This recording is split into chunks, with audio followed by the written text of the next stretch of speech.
We're starting. Okay.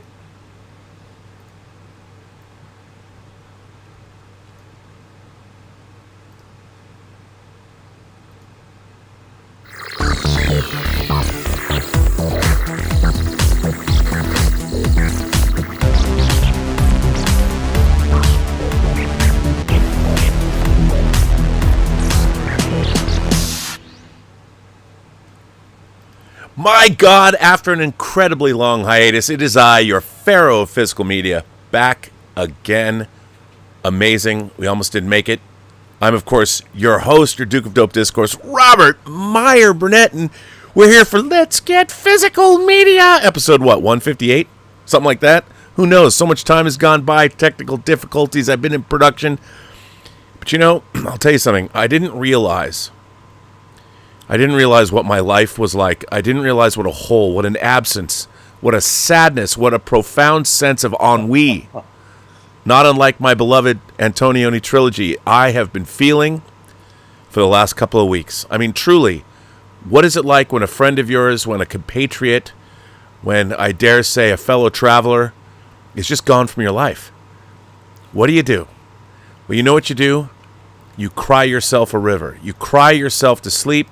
You realize that at the end of the day, there's really nothing you can do. Nothing. Except bring that motherfucker back. Ladies and gentlemen, boys and girls, all the way from Saarbrücken, Deutschland. It is Mr. Dieter Bastian. Dieter, how are you? Rob, I'm doing very good tonight. Really looking forward to doing the show. And if you have problems with your mic, Rob, the only thing you can do is a hug too, and I say, greetings, imagination connoisseurs. Dieter here I am, rocky like Erican, and welcome to the B&B Motel for Let's Get Physical Media, where 3 weeks ago we learned that two words that are not even in the dictionary can get you fame and fortune. The American dream is still there. It's still working, Rob. It's still working. Thanks to social media, Way to work that meme, buddy. Let me just say, though, I think the old Hawk Tua is the mark of someone who does not possess the skills that I appreciate the most. Just saying. Be that as it may, take with the I'm just saying, that's that's a Gen Z thing. I prefer skills. I like a particular set of skills, if you know what I'm saying. And I think you do. You're German. Why wouldn't you know? Dude, we there's been so much physical media to go around. I mean, I got stacks. Yeah, me too, Rob. I got That's fat the positive stacks. thing. If we are long gone, we have more stuff to show. That's the positive thing about it. But one thing, Rob, quickly, the finals of the Euro Cup will be playing in 1 hour, and we have to do a little tip, Rob. England versus Spain. Rob, give me your tip. England versus Spain. England's going to lose. Who will win? England's going to lose. Okay. How much? How much? I think Spain's going to win by 3. 3-0? No. Oh. No. Okay. I think, you know what? England's going to lose by 2. Let's go 3-1. 3-1. It's 3-1 Spain. Then I will try to go the opposite route. I make a 2-1 for England. Okay. And Rob, I heard you are working on your audio drama. Comic-Con is right around the corner. Right around the corner. With the progress at the moment. Oh, yeah. No, as a matter of fact, I listened to, last night, I listened to a little bit of the very rough mix of episode 4 that has Anthony LaPaglia as Al Capone in it, where the scene with Al Capone, he's in prison because he's after the Untouchables, he was put in prison for tax evasion in Atlanta, and it's really cool. It's really cool. It's really cool. What will you be presenting at the Comic-Con? Well, our actors, I'm going to make an audio trailer where you'll be able to hear the dialogue of the actors that are going to be on the panel. Yeah. Anthony LaPaglia, who plays Al Capone, will be on the panel. If you asked me if I had bringing Anthony LaPaglia to Comic-Con on my 2024 bingo card, I would have said no.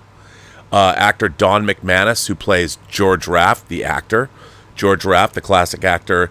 He was also in Shawshank Redemption. He was the screw, the nice screw, walking the halls of Shawshank Prison, who said, "I'm going to go pinch a loaf, and when I get back here, you're going to clean all this stuff up." And that's when Andy Dufresne put on the record and played the Italian opera for all the prisoners out in the prison yard. I love Don McManus. And then Louis Lombardi, who plays one of the two Harrys, the bent cops that work for Mayor Cermak. Louis Lombardi was in 24. Louis Lombardi was in The Sopranos. He'll be on our panel. So will Chris Carr.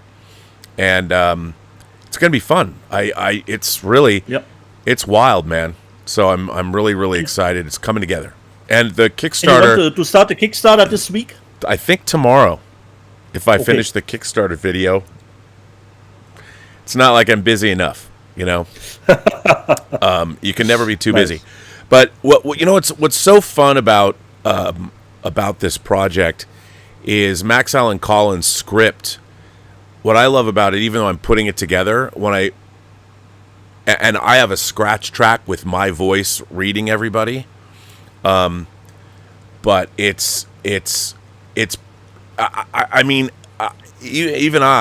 I'm amazed at just how great Max's script is. And when you hear Max's script, when you hear it being read, the actors, it's just so much fun to listen to, if that makes any sense. I mean, I love it. I really love it. I mean, I know I'm working on it. I'm tooting. I mean, if I'm not going to tout it, who will? But it's really amazing. And it all starts with, like any project, it's only as good as the script that you have to work with. And what Max has created is, it's truly outstanding. And awesome. I'm having so much fun listening to it. It's just joy to work on. Just a lot of work. And I have heard, Rob, on observations, you have seen the Champ on the box office. You have seen Longlegs. I did. And it didn't come fully through for you, and that's what I have heard through the grapevine. The movie hasn't started here in Germany. It will start in August, and for the most people I hear, there's some problem with the ending of the movie, with the landing. Well, okay. Here's the thing. The movie does borrow a lot of familiar imagery from Silence of the Lambs, from Seven, from movies like Russell Mulcahy's Resurrection, which I actually like. That's my Resurrection to me is the Star. If Star Crash is my favorite Italian horror ripoff or science fiction ripoff of Star Wars, Resurrection is my favorite ripoff of Seven. With Christopher Lambert and directed by Russell Mulcahy. But the thing about Longlegs is it's beautifully shot, it's beautifully made. I really liked everything about it. But it takes place in dreamland. Like, there's an argument to be made that the movie is not taking place in reality at all. And it's really kind of goofy. I mean, ultimately, at the end of the day, I was expecting some spiral descent down into hell. But the problem is, whereas Seven and Silence of the Lambs are set in quote-unquote the real world, because they are, this movie is not. This movie has a very tenuous grasp on reality, and I would dare say it's a phantasmagoria about a woman coming to grips with the horrible trauma she faced growing up with her mother. And I think if I were to say what this is going to seem strange to people, but this movie has a lot of Carrie in it, the movie Carrie, and it has a little element of Tourist Trap in it too. Okay. So take of that what you will. But I enjoyed watching it. I will buy it, but it would make a great double feature with It Follows, because Miss Malone stars in both, and she's great. And so box office wise, it's Neon's biggest opener ever. Neon did very, very well with it. And look, the marketing campaign was aces, but the marketing campaign promises something Painted a different picture. Yeah, I heard. Yeah, but it wasn't the number one movie here in, domestically. The number one movie was Despicable Me 4. It made $44 million. It's up to $211 million, so that's good for the box office. Longlegs made $22.6 million. Neon is stoked. They might take home a lot of Palme d'Ors, but box office success has eluded them.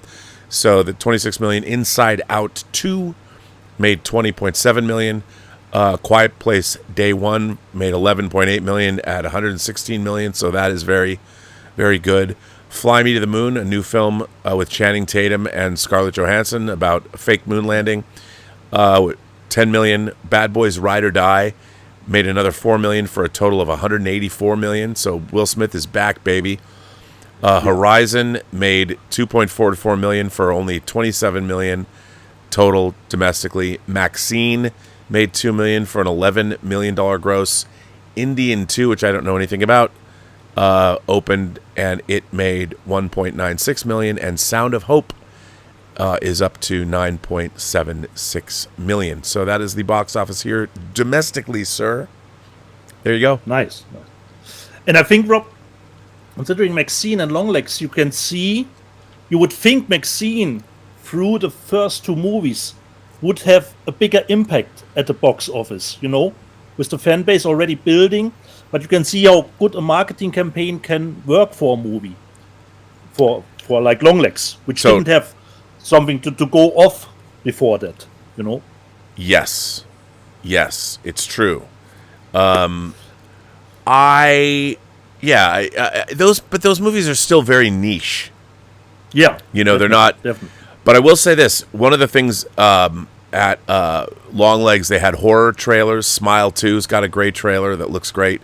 The movie Cuckoo that stars Dan Stevens, I'm really excited about, and of course Substance, the big film coming out of Cannes, the body horror movie. I can't wait to see Caroline that. Farché. Oh yeah, director. Yeah, can't wait. And by the way, I want to give a shout out. Unfortunately, the sad news this morning that Shannon Doherty passed away. Yeah. Which is too bad. I love Heathers. She was great in Heathers, and of course 90210 and everything. And also, if I might editorialize for a minute, I've always believed that all the lessons in life you need to learn are in The Godfather. Steve Martin said that in Lawrence Kasdan's movie Grand Canyon. And whatever your political affiliations are, the American experiment prides itself on democracy, and our republic, whether you like a political candidate or not, there's no call for political violence. And what we saw yesterday was incredibly shameful on a number of different levels.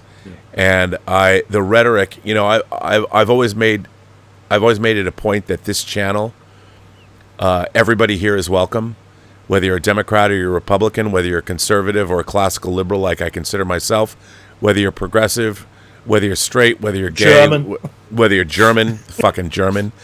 This channel is based on the idea of political, social, entertainment, whatever discourse you want to bring to the table. This is a place to come speak where everybody is welcome, as long as you afford everybody else the right to speak. And what we saw yesterday, I'm not a Trump supporter. I am not a fan of Donald Trump. I haven't been since the 80s. However, he was the former president of the United States. He might very well be the next president of the United States. And the office of the president is demanding of respect. And I think that what we saw yesterday was a shameful, shameful display.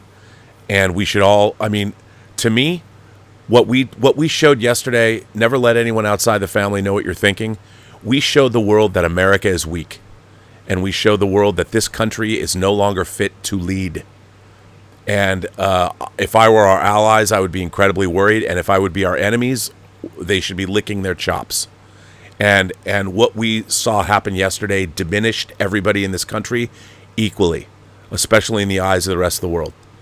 And I would hope, I'm really hoping that we all man up, or women up, or whatever your gender up is, glow up, and I hope that we have the safest and fairest elections in our country's history, and I hope that everybody steps up to the plate at both the local, state, and federal levels to make sure that that happens.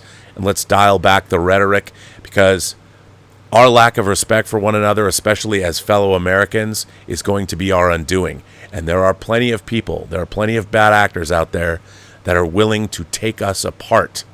And we showed them yesterday that we're in a position where they can do just that. Just saying, watch The Godfather again. That ends my editorialization of what happened yesterday. But here's to all of us Americans, all of us who believe in the Bill of Rights and the Constitution. Deeply flawed as though this country may be, it's still the greatest country in the world. And here's to all of you, no matter what your political affiliations are. Let's show some respect, people. So, if your country can't lead anymore, let's lead, at least from our perspective, our physical media. That's charge. right. This kind of fellowship between Germany and America. Yeah. Saarbrücken, Deutschland. And I would say, Rob, we show some physical media, since we have been away far too long. And who starts? I got to start with one thing. Okay, first of all, Kino Lorber, it just rains discs from Kino Lorber. Rains discs. But one of my favorite things from Kino Lorber, even though this is on DVD, okay? Yeah. Kino Lorber's Kino Cult. How they decide what are they going to release, I don't know. This is Kino Cult number 21. On the cover it says, "When I don't sleep, I'm constantly horny." This all the tagline you need. This is a Japanese disc. Yeah. They hold it up. It's called Uncle's Paradise. Just so you can see it, let me switch this over to live output. Uncle's Paradise. A wild, campy, and comedic adventure. Giant squids, killer spiders, and penis-biting snakes. One of the most entertaining comedies I've ever seen.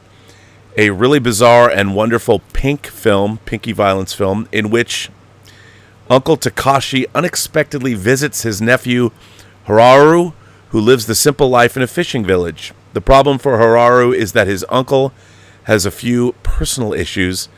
When he's asleep, he has noisy nightmares, and when he's awake, he's a sex maniac. I just want to give it up to Kino Lorber for filling my inbox with glorious titles like this. I mean, their cult label is so wacky, and this was a Sacrament title, one of the like Redemption, and it's called Uncle's Paradise. I don't know who this girl is, but it's got penis biting snakes. What more can you say? So God bless you, Kino Lorber. God bless you for Kino Cult. Yay, yay, yay. Just saying. Nice first title. Thought I'd throw that out there. So I defer back to you, sir. Okay, I think the first that I will show, Rob has already seen, even if I try to keep everything away from him. But I put it on Instagram because this was one of my favorite covers. This is the third time I bought the movie, but I couldn't say no to Pearl. Wow, that is a great cover. Look at that media book, dude. Wow. In this media book. And it has a nice structure up that you can't even see. Oh, yeah. So this is, of course, the 4K and the Blu-ray. It came from Turbine, who did put out the Steelbook already. And they already said the media books are coming a little bit later. That's really neat, dude. Yeah. And after they had 3 cover variations, but this one, I couldn't say no to that one. But I haven't seen Maxine. I would say some music, Rob. Probably something you already have. I don't know if this is really a completely new release, or perhaps it's gotten a release. With an Atmos track, The Seal. album. Oh, is dude, I gotta get that. available. I gotta get that with that. I love Seal, and by the way, that I think that's ZTT. That album. I'm it's a a little huge bit- Seal fan. That's the second album. Yeah, you know that better than me. So this is 2 CDs and 1 Blu-ray with an Atmos track. So that's why I was interested in that album. But it has a DTS 5.1 mix. Yeah, too. I'm a huge on Seal it. fan. It's yeah. And a booklet is in here too. Just see.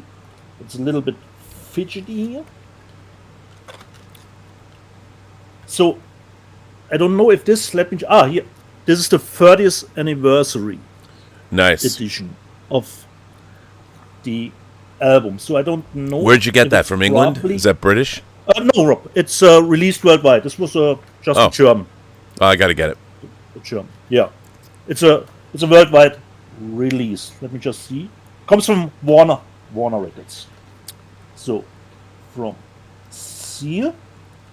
And then the other music title, another one that's not typical for my usual taste in music, but since it's got an Atmos track and there are already 3 hit singles from back in the day, I gave it a shot, but I haven't heard it yet. The Alphaville album, Dude, I Forever love that album. Young. I Yeah. love that This album. is available now, Rob, with a Dolby Atmos. track. Is that German think- too? Wow. Yeah. It comes with a Is that booklet? German? Is that German as well?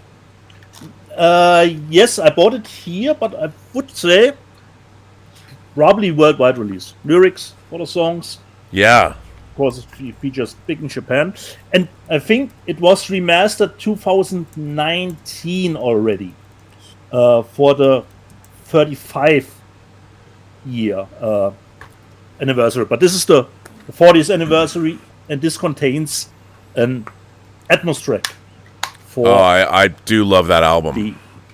the album. Yeah, Forever. that Atmos track is Young. their recordings are great. Yeah. Great. Especially, great Rob, when you think about how old the album is, 40 years old already. Yeah. The next one up, you're always ahead of me. We only have 1 season left.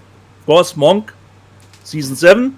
We have only 1 season left, and then we are in the final stages, have all seasons. Wait, I don't and know. I think you know.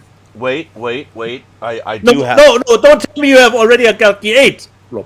Hold on. It's- Hang on. Hold on. What do we got here? God damn it, Rob. Unbelievable. Oh, Unbelievable.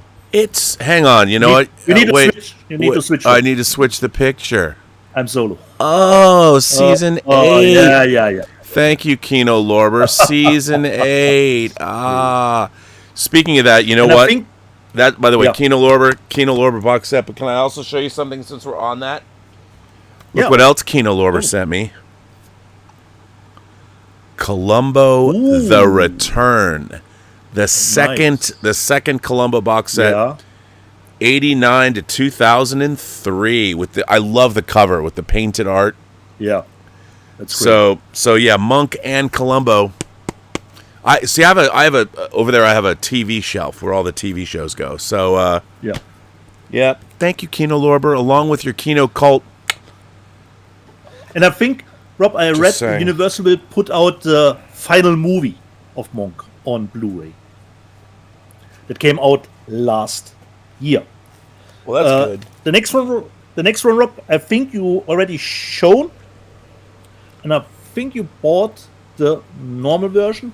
I got the steelbook for Yeah, I Ocean's want. Yeah, that's good. trilogy, and this is the Italian, and it comes not only with the 4K, it comes with the Blu-rays too. Yes, they are stacked on top of each other. God, I hate. I would We toss are the not- Blu-rays. I hate when they do that. Why do they do that? So Ocean's trilogy, 4K and Blu-ray. The next one, Rob, I haven't haven't gotten around to it, but you made me aware of it because I was a big fan of their previous movie. I think Hellbender was the name. So from the Addams Family, the new one from them, Where the Devil Roams, and I switched already the cover artwork. because I like this one a little bit better than this one. So it comes with reversible cover artwork and a booklet, but unfortunately haven't seen it. This is, once again, as I know it, a completely family affair. Whole family is always involved in making those movies. So we're looking forward to Where the Devil Roams. So, Rob, sometimes I don't do good research, but they trick me, Rob. They trick me, Rob. Those Germans labeled, they tricked me, because they changed the title. And I thought, oh, this title looks nice, right up my alley. And I bought Killer. The Killer, A New Generation. Looks right up my alley. And then I opened it, Rob. And then I saw the original title is actually Vengeance of an Assassin. And I got the American Blu-ray of this movie. They tricked me, Rob.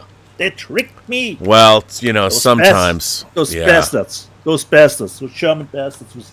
They're retitling, I should have done a little bit better research. I wasn't a big fan, but the steelbook is, of course, looks awesome for Godzilla X Kong. That's neat. New Empire. And there are probably, I think, I'll take it. There are three motives considering the steelbooks. This was the one I chose with the 4K and the Blu-ray, because I always prefer if there's a set that contains both versions. Godzilla X Kong. A movie that really floored me, Rob. Totally loved it. And it will come out on Criterion in 4K, but I couldn't wait because I heard good things. And I bought the English version of All of Us Strangers. Nice. Did go in totally blind. Great picture quality. Rob, I can't even imagine how the 4K can even look better than the Blu-ray. Have you seen it, Rob, already? I've seen the movie, yeah, which I really liked. Yeah. Totally great movie, great soundtrack, totally nicely done. And let me just see. Paul Mescal is in Gladiator 2. He plays the grown-up Lucius. Yeah. And the English one comes with a poster, at least. But this was really flawed with a great ending. That movie stuck the landing, Rob. All of yes, it did. Strangers. With the perfect needle drop at the end. All of Us Strangers. Then let me just show you a first Cat in the Bag. Haven't seen it. From Bureau Le Fou label. Let me just see. It's a Norwegian movie. It's just called Nightmare. Ooh. Hopefully good. Some lurals here. Probably, Stitches. So, hopefully good. But it's not a 4K. This is a Blu-ray and a DVD. And I love my Norwegian, probably slow burn stuff. But I don't know. Hey, Cat in the Bag. Cat in the Bag. What Nightmare will hold for me. Sometimes you get lucky and the poster is signed, but this one, unfortunately, not. So just a little bit Nightmare. So this is a little bit the first haul from my end. Well, that's cool. That's good. Way too long. Yeah. Now I got some titles from Warner Archive. The boys, George Feltenstein and the folks over at Warner Brothers. I got the original Flash TV series, from the 1990 with John Wesley Shipp, who came back obviously for the Arrowverse, playing Jay Garrick, and this is pretty cool, complete season. And this was pretty. I didn't know they were doing this. Alfred Hitchcock's Mr. and Mrs. Smith. Very happy to get this. Robert Montgomery and Carol Lombard. Very, very cool. Joan Crawford, Margaret Sullivan, and Robert Young and Melvin Douglas, The Shining Hour. Now, you know what? Kino Lorber has been looking at what George Feltenstein has been doing, which I'll get to, so keep that in mind. So these titles from Warner Archive, happy to get these. Always great to get a Hitchcock film. I've never owned this movie, Hitchcock film. You know, Hitchcock made 53 features, and I have a lot of them. You know, I've got the 4K stuff, so it's great. Was this one of his earlier stuff? Yes, but it's a delightful film, and I haven't seen it in forever, but, you know, Mr. and Mrs. Smith, the original, and very excited to get that, so cool stuff coming in from Warner Archive. And I did they were having a going out of print sale at Shout. Ooh. So, and yeah, things that were going out of print and stuff that I just, you know, stuff that I love, or Frank LaLoggia, I picked this up, Fear No Evil. Now, you know what's funny? I saw this movie in a theater and I really didn't like it. But after I saw The Lady in White, I watched this again and liked it. But I've never owned this movie. Now I do. The middle of the Karnstein vampire trilogy. The Vampire Lovers, Lust for a Vampire, and Twins of Evil. Got Lust for a Vampire. I've owned this movie a number of times throughout the years, but I didn't have this version of it. So I picked that up. Some Hollywood sleaze. I never got this, but man, this movie is sleazy. Vice Squad. Vice Squad's a great double feature with Angel that I got from Vinegar Syndrome. Nice. So I had to pick this up, and finally, didn't say Ty West. Angel is one of the influences of Maxine. Oh yeah, totally. So now and that Angel, the disc from Vinegar Syndrome is great. And then Richard Franklin's Road Games, which I don't know why I never picked this up. I was like, do I have this? Yeah. This is a great movie. So I picked these 4 up for a song. So these were very cheap. Yeah, so as a Schnäppchen, but we all know if a title goes out of print, normally the price goes actually up. If you want, I mean, you know, if you at one point want to get them. Yeah, so I just, these are 4. I went there and I'm like, you know, I might as well get these. I mean, they were really reduced, like Kino Lorber sometimes level of reduction. So I picked these up, thought that was pretty cool. And then finally, let's see, where did it? Finally, I did get this. Oh, your Chinatown set. In America, you can't get it, but this is the box. Is this the same one you got, the European box set? Yeah. It's the same. I probably have the German one, but the contents should be the same. You already showed it. It's got the art cards and stuff in it, and the swag with the business card and all that. But I was really stressed. But I don't have. But I in the German one there was no steelbook. Is there perhaps a steelbook in the UK? No. It's not. No. Okay. But you know, I had ordered both, and you know, I don't know what's up with Amazon, but I still haven't got my American one with the 2 Jakes in it. So I ordered the 2 Jakes from the UK. But I was very happy. I'd rather have, you know, I love movies that are my favorites. To have, this is one of my favorite movies of all time, and to have it, I love it having it in a prestige box. You know what I mean? So it gives it that special. I never have to buy this movie ever again. So pick that up, and then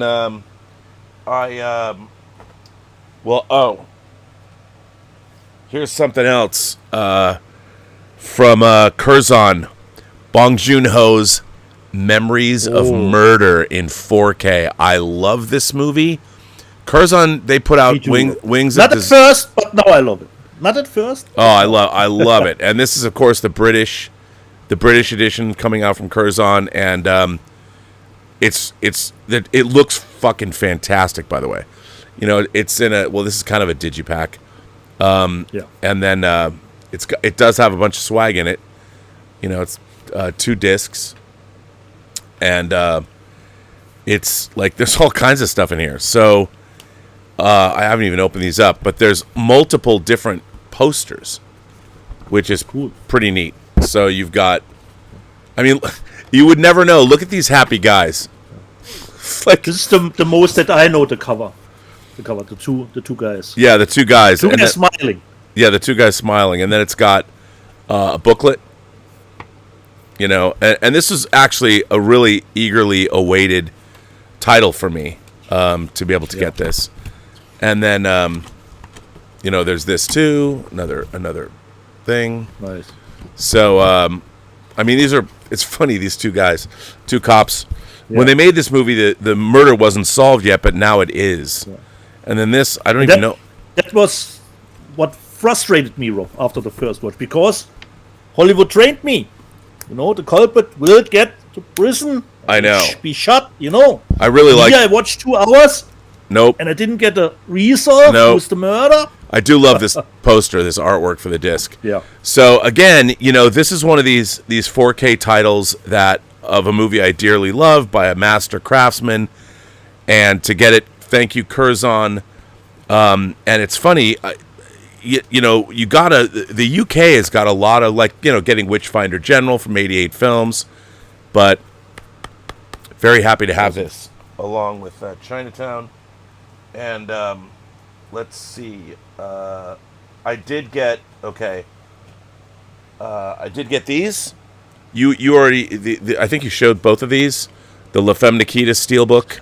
No, I don't. I only showed Glory, Rob. I don't have La Femme Nikita. Well, what's interesting is this has got the glossy cover, but then this has the matte finish. First of all, La Femme Nikita and The Professional. Come on. This looks fantastic, by the way. As expected. Pretty bare bones, but these are great to have these. Thank you, Sony. What else do I have in here? And let's see. I got some Arrow stuff, which I'll show later. Yeah. I guess the final. Okay. I did get this. I love my Ealing Studios movies. You know how I love these. I got the Lavender Hill Mob. And this is another great Alec Guinness movie, and Stanley Holloway, and of course these Studio Canal, these books or these issues. These are chock-a-block. I won't go through it all, but posters, swag. Yeah. I mean, chock-a-block full of stuff, and I really, really, really love these. And it's got the great covers, and it's got 2 discs. Nice.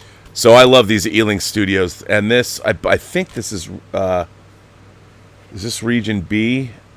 It might be, but it's both 4K and it is UHD. So perhaps only the Blu-ray should be Region B. Yeah, but there's a lot of stuff that come in these, which is cool, and great booklets, posters, all that. So that's another British disc that I got because I love the Ealing Studios stuff. And it joins Kind Hearts and Coronets and the Lady Killers. So happy, and the Ealing comedies. They got a little flyer for them. But these are all great. They don't make them like this anymore. So yeah, those are a couple of rando British titles and things I got in from the UK. Nice.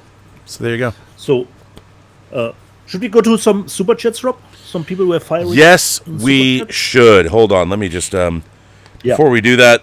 I'll put this right here. Yes, we will do that. So I got more to show. Let's see super chats. Let's go back to our friend Undead Sick says, I have recently seen the teaser for Rescue High Surf, and I think they want to recreate Baywatch. Let me just say this. You'd better have a sense of nostalgia in there and again use 80s and 90s songs. Well, Undead Sick, I have not seen the trailer for Rescue High Surf. Have you? No, I don't even have heard of the movie. I know, I haven't either. Maybe that's some Euro take. I don't know what it is. Could be. This was going to be in today's news, but B. Depp says it's nice to see Kino announce Radioland Murders. Kino Lorber is putting out the George Lucas produced Radioland Murders. Shame it's a Blu-ray remaster only, but I'll take what I can get. Also a remastered 4K of Sudden Death, or as we like to say, Die Hard in a hockey rink. Shot in my hometown of Pittsburgh, PA, where Three Rivers was shot. That's Peter Hyams' movie, and pretty good. I like Sudden Death. Me too. I think it's good. And yeah, so Kino Lorber putting out, it just rains great stuff from Kino Lorber. Their cartel laundering is going everyone going well. You know, from their titles, they have something for everyone. Yeah, I mean it's it's fantastic, and a lot of fun. So I'll admit it. Jean-Claude Van Damme was great in it too. Peter Hyams did what? Time Cop, and he did Sudden Death. Yeah, but both. I like both. I thought both were good. Yeah. Yeah. Tom Jr. Jackson says Uncle's Paradise sounds like the hentai room underneath the San Diego Comic-Con. I love... Now, for those of you who don't know, years ago I talked about the hentai room that's underneath the San Diego Convention Center. And Tom remembered that and resurrected that joke. It never gets old. If you give me the password after the show, Rob. Yeah, I'll give you the password after the show. One of those things. Oh, I showed it last night, but where did I put it? Yeah. I got to show this. So have you seen this movie? No, but I heard you talk about on observations. Mexican hentai, dude. About it. Mexican hentai. A giant. I mean, this would make a great double feature with Isabel Ajani and Sam Neill in Possession. Now, I think this is. I don't know if this is streaming on Shudder right now. I watched this movie. Go Mexico. This came out in 2016. I had never heard of this, and I stumbled across a trailer for it, and then I was like, I had to see it, and then I saw it, and I'm like, oh, I need to own this. And then I went to try and find this Blu-ray. It's hard to get, Rob. It's ridiculously hard to get, and it's totally expensive. There's a UK version, Region B, that's easier to get than this was. Okay. And I probably shouldn't have. Put it on the list. This was stupidly expensive, and but you know what? Who cares? Yeah. In a year, I won't even remember. It doesn't matter. Intoxicating, unforgettable, a sci-fi sexual drama that will blow your mind. It'll blow something, let me tell you. Yeah, this is right up there. So I highly recommend this. I was very happy to get it. So yeah. Where was I? Oh, so Tom Jr. Jackson said that. Are you going to take the panel to see the hentai room? We do have a panel at San Diego Comic-Con on the 25th at 5. Actually, I'm supposed to be on 3 panels on Thursday, the 25th. Okay. I'm supposed to be on a panel at 2 o'clock, which I can't be on, even though I'm in the program book. I won't be on it. Unfortunately, fortunately for us, we're doing press for True Noir. And I'll have my actors there, and we start doing press at 2 o'clock. And I will be on a 4 o'clock Inglorious Trexperts panel with Terry Metalis and Mr. Guggenheim, who is one of the architects of the CW Arrowverse. So it'll be Mark Altman, Ashley Edward Miller, Terry Metalis, Mr. Guggenheim, and myself. And that'll be at 4 o'clock. I don't know which room it is. And then at 5:30 on Thursday, the 25th, we will be having a True Noir panel, and I will be there with my actors. So if you're at San Diego Comic-Con, come to that. And afterwards, we're going to have a Post-Geek Singularity meetup, location to be decided, probably some bar where we'll drink and make merry. So there you go. So the only thing that you can't attend is the Star Wars funeral, I would say. Oh, that's this coming week. That's the 17th. Oh, okay. Yeah. Okay. Nice. Yeah. So, I was going to bring this up later, but the Wolf from Heart sends in a $20 super chat and says, Rob, you must be stoked for the Hitcher 4K. Now this, here it is. I mean, this is the Second Sight beautiful box set along the lines of their Dawn of the Dead, their Martin. I know I am. Well, the Wolf from Heart, I am. This is one of my highlights of the year in terms of the new transfer. Yeah.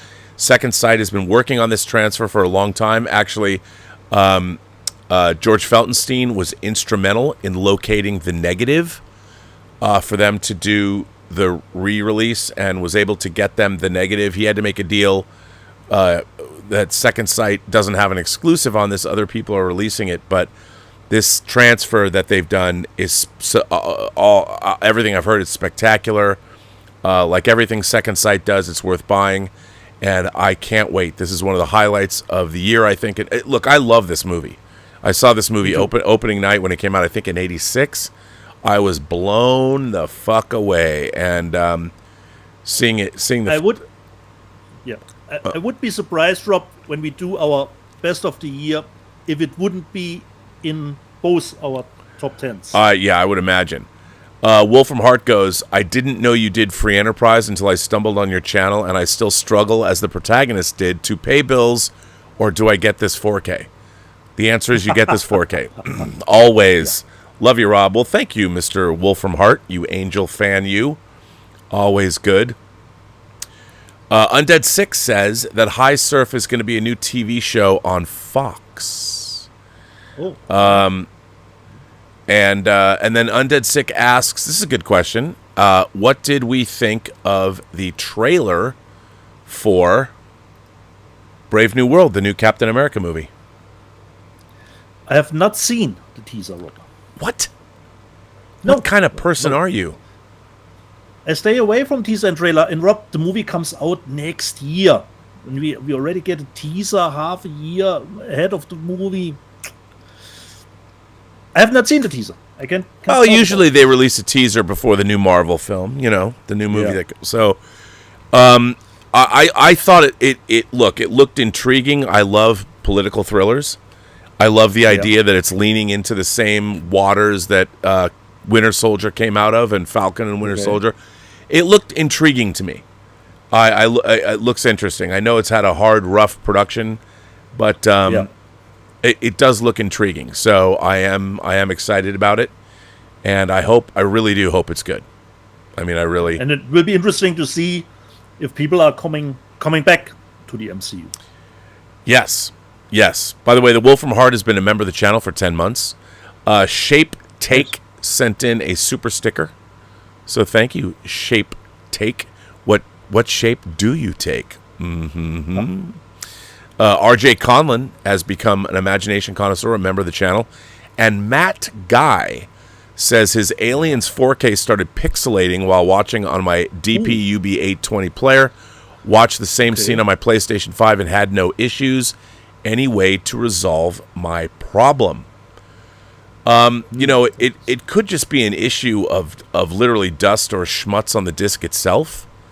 I mean, it's hard. It's the disc, they have to track. So, did you try it multiple times? It's hard to say. And sometimes the correction of stuff, another player is just better than the other one. Yeah, I mean, I have to say the PlayStation 4 or 3 was my primary Blu-ray player when I first got into Blu-ray. It was a fantastic Blu-ray player. Totally. Because especially the loading times, Rob, still to this day. Oh, yeah, because it's a game system. So, it's a game which is really, really, really terrific. So you can't go wrong. Stubble McShave wants to know if the True Noir panel is available online. San Diego Comic-Con, unfortunately, doesn't allow a lot of that to happen. No. So, no, it won't be available online. But maybe we'll have a recap or something. We shall see. It's probably even, Rob, perhaps too big of a technical stuff to do something like that. Yeah. For the internet. Yep. So with all the people there. Yeah, totally. So so there you go. I believe we are caught up. 5.toast gifted 5 Burnettwork memberships. We had a 5-hour membership call yesterday, and I think we're going to have another membership call next week because I owe everybody membership calls. And it's just been very, very busy. And Justin Toner says, hi, guys. I did not hesitate to pre-order the Godzilla Store exclusive 4K Blu-ray set for Godzilla -1. Can't wait to see what it looks like. And it is subtitled in English.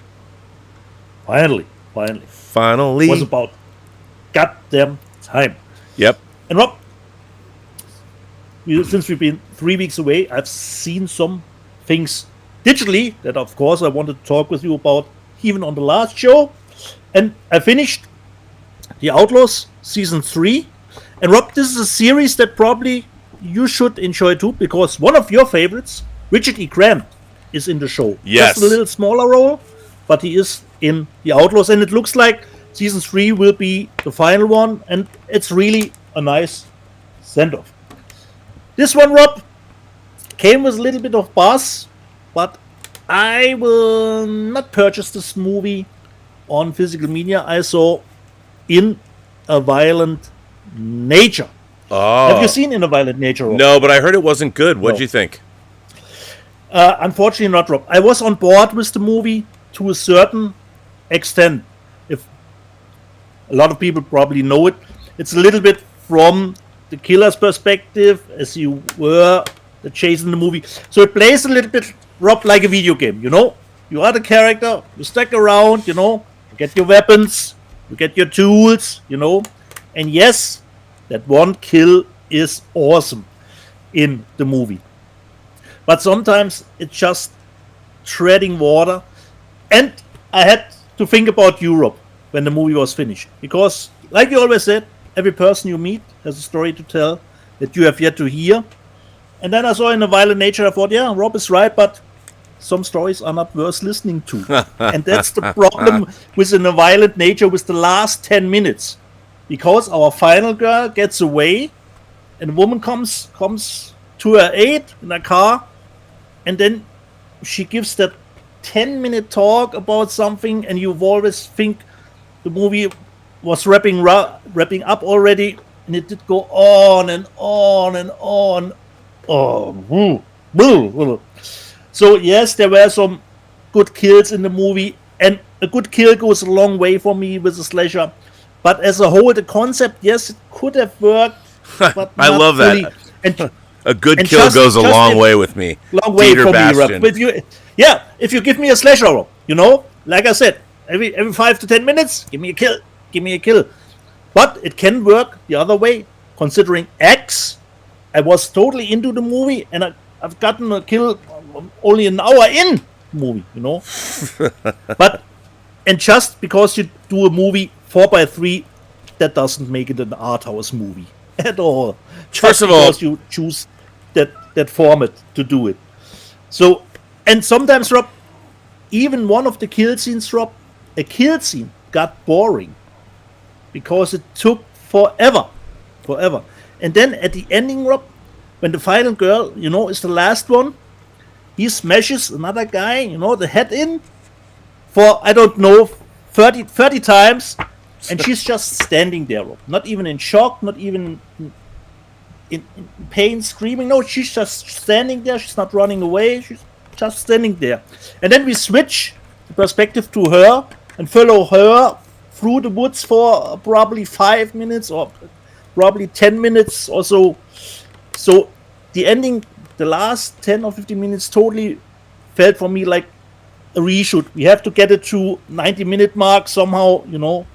So for me, unfortunately, even with that one good kill, it didn't work for me. The Violent Nature, so unfortunately, not for me. And I even thought the mask was not scary at all. Then the Hollywood Reporter, Rob, came out and did the best 12 slashers for the last decade. And since Halloween Ends is number 2, the list is already ridiculous and not usable. But I did go through the list nevertheless, because I wanted to see if I know all the movies, you know, on that list. Just, yeah, know it. And then I came across a movie that I didn't know. And unfortunately, I think it's only out, I've seen it on Blu-ray.com, I think only out in Canada as a Blu-ray. The movie, The Ranger. I don't know if you have... Don't know it at all. It's from 2018. It's about punkers who have to get away from the cops, and they try to hide out in one of the main characters' cabin, you know. And the ranger has specific rules, you know, how to behave in his forest. And this one, really nice kills. Little bit ridiculous at the end, as those movies are mostly are, but really nice one. I would totally buy it. But I think it's only out in Canada as a Blu-ray. This is the other cover, The Ranger. Then, Rob, in the vein, probably a good double feature with Coffee Table. If you really want to go even more down, The German title is an Austrian movie, Des Teufels Bad. The English title is The Devil's Bath. It is on Shudder, already out on Shudder, and it will come to theaters here in November. Have you seen it, Rob? No, but I've taken baths that I would say were some of the devil's baths. The Devil's Bath. It is from the directors who did Goodnight Mommy. Ich sehe. And this one, Rob, unlike In the Wild Nature, this one stuck the landing. If you want to be in Austria, 70-50, you're down in the dirt, and our main protagonist, a woman, has had it, because the movie revealed something. It is based on true events or history, and I was blown away when they revealed history at the end. Rob, it is on Shudder. Big recommend. The Devil's Bath, but it is a slow burn, of course. Slow burn, and of course it is subtitled because it is in German. But Rob, even I was happy that I got English subtitles. Was that Austrian stuff? I didn't quite catch all, so I was pretty happy that Shudder did provide me with English subtitles. Des Teufels Bad, The Devil's Bath on Shudder. Recommend, and I will totally buy it. Rob, have you seen Beverly Hills Cop XLF? I have. I watched it, and it's fine. It's fine, exactly, Rob. And it's fine. Once again remembered of you, considering Indiana Jones and the Kingdom of the Crystal Skull. When the trailer came out, you said, I don't like the look of the movie. And for me, Rob, this movie, yes, it was sharp, the colors were great, but it looked way too digital for me. So even if you have practical stunts in the movie, somehow they looked artificial, very strange. So for me, this movie, from the look, I didn't like the look of the movie at all. Here's the thing. It's another reminder, like Top Gun Maverick worked, but all these let's resurrect 40-year-old franchises. I think we live in our world is so odd on so many levels now, and especially when it comes to entertainment, because there's something to be said for movies and the time in which they come out. To me, Beverly Hills Cop, like Ghostbusters, which came out in the same year, 1984, I love Beverly Hills Cop. It's one of my favorite action comedies. It's a great hybrid.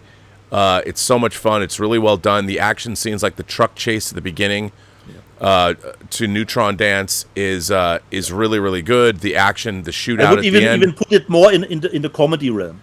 Yeah, but it's got great action sequences. It's really funny. The performances are great. Eddie Murphy delivers a tour de force performance.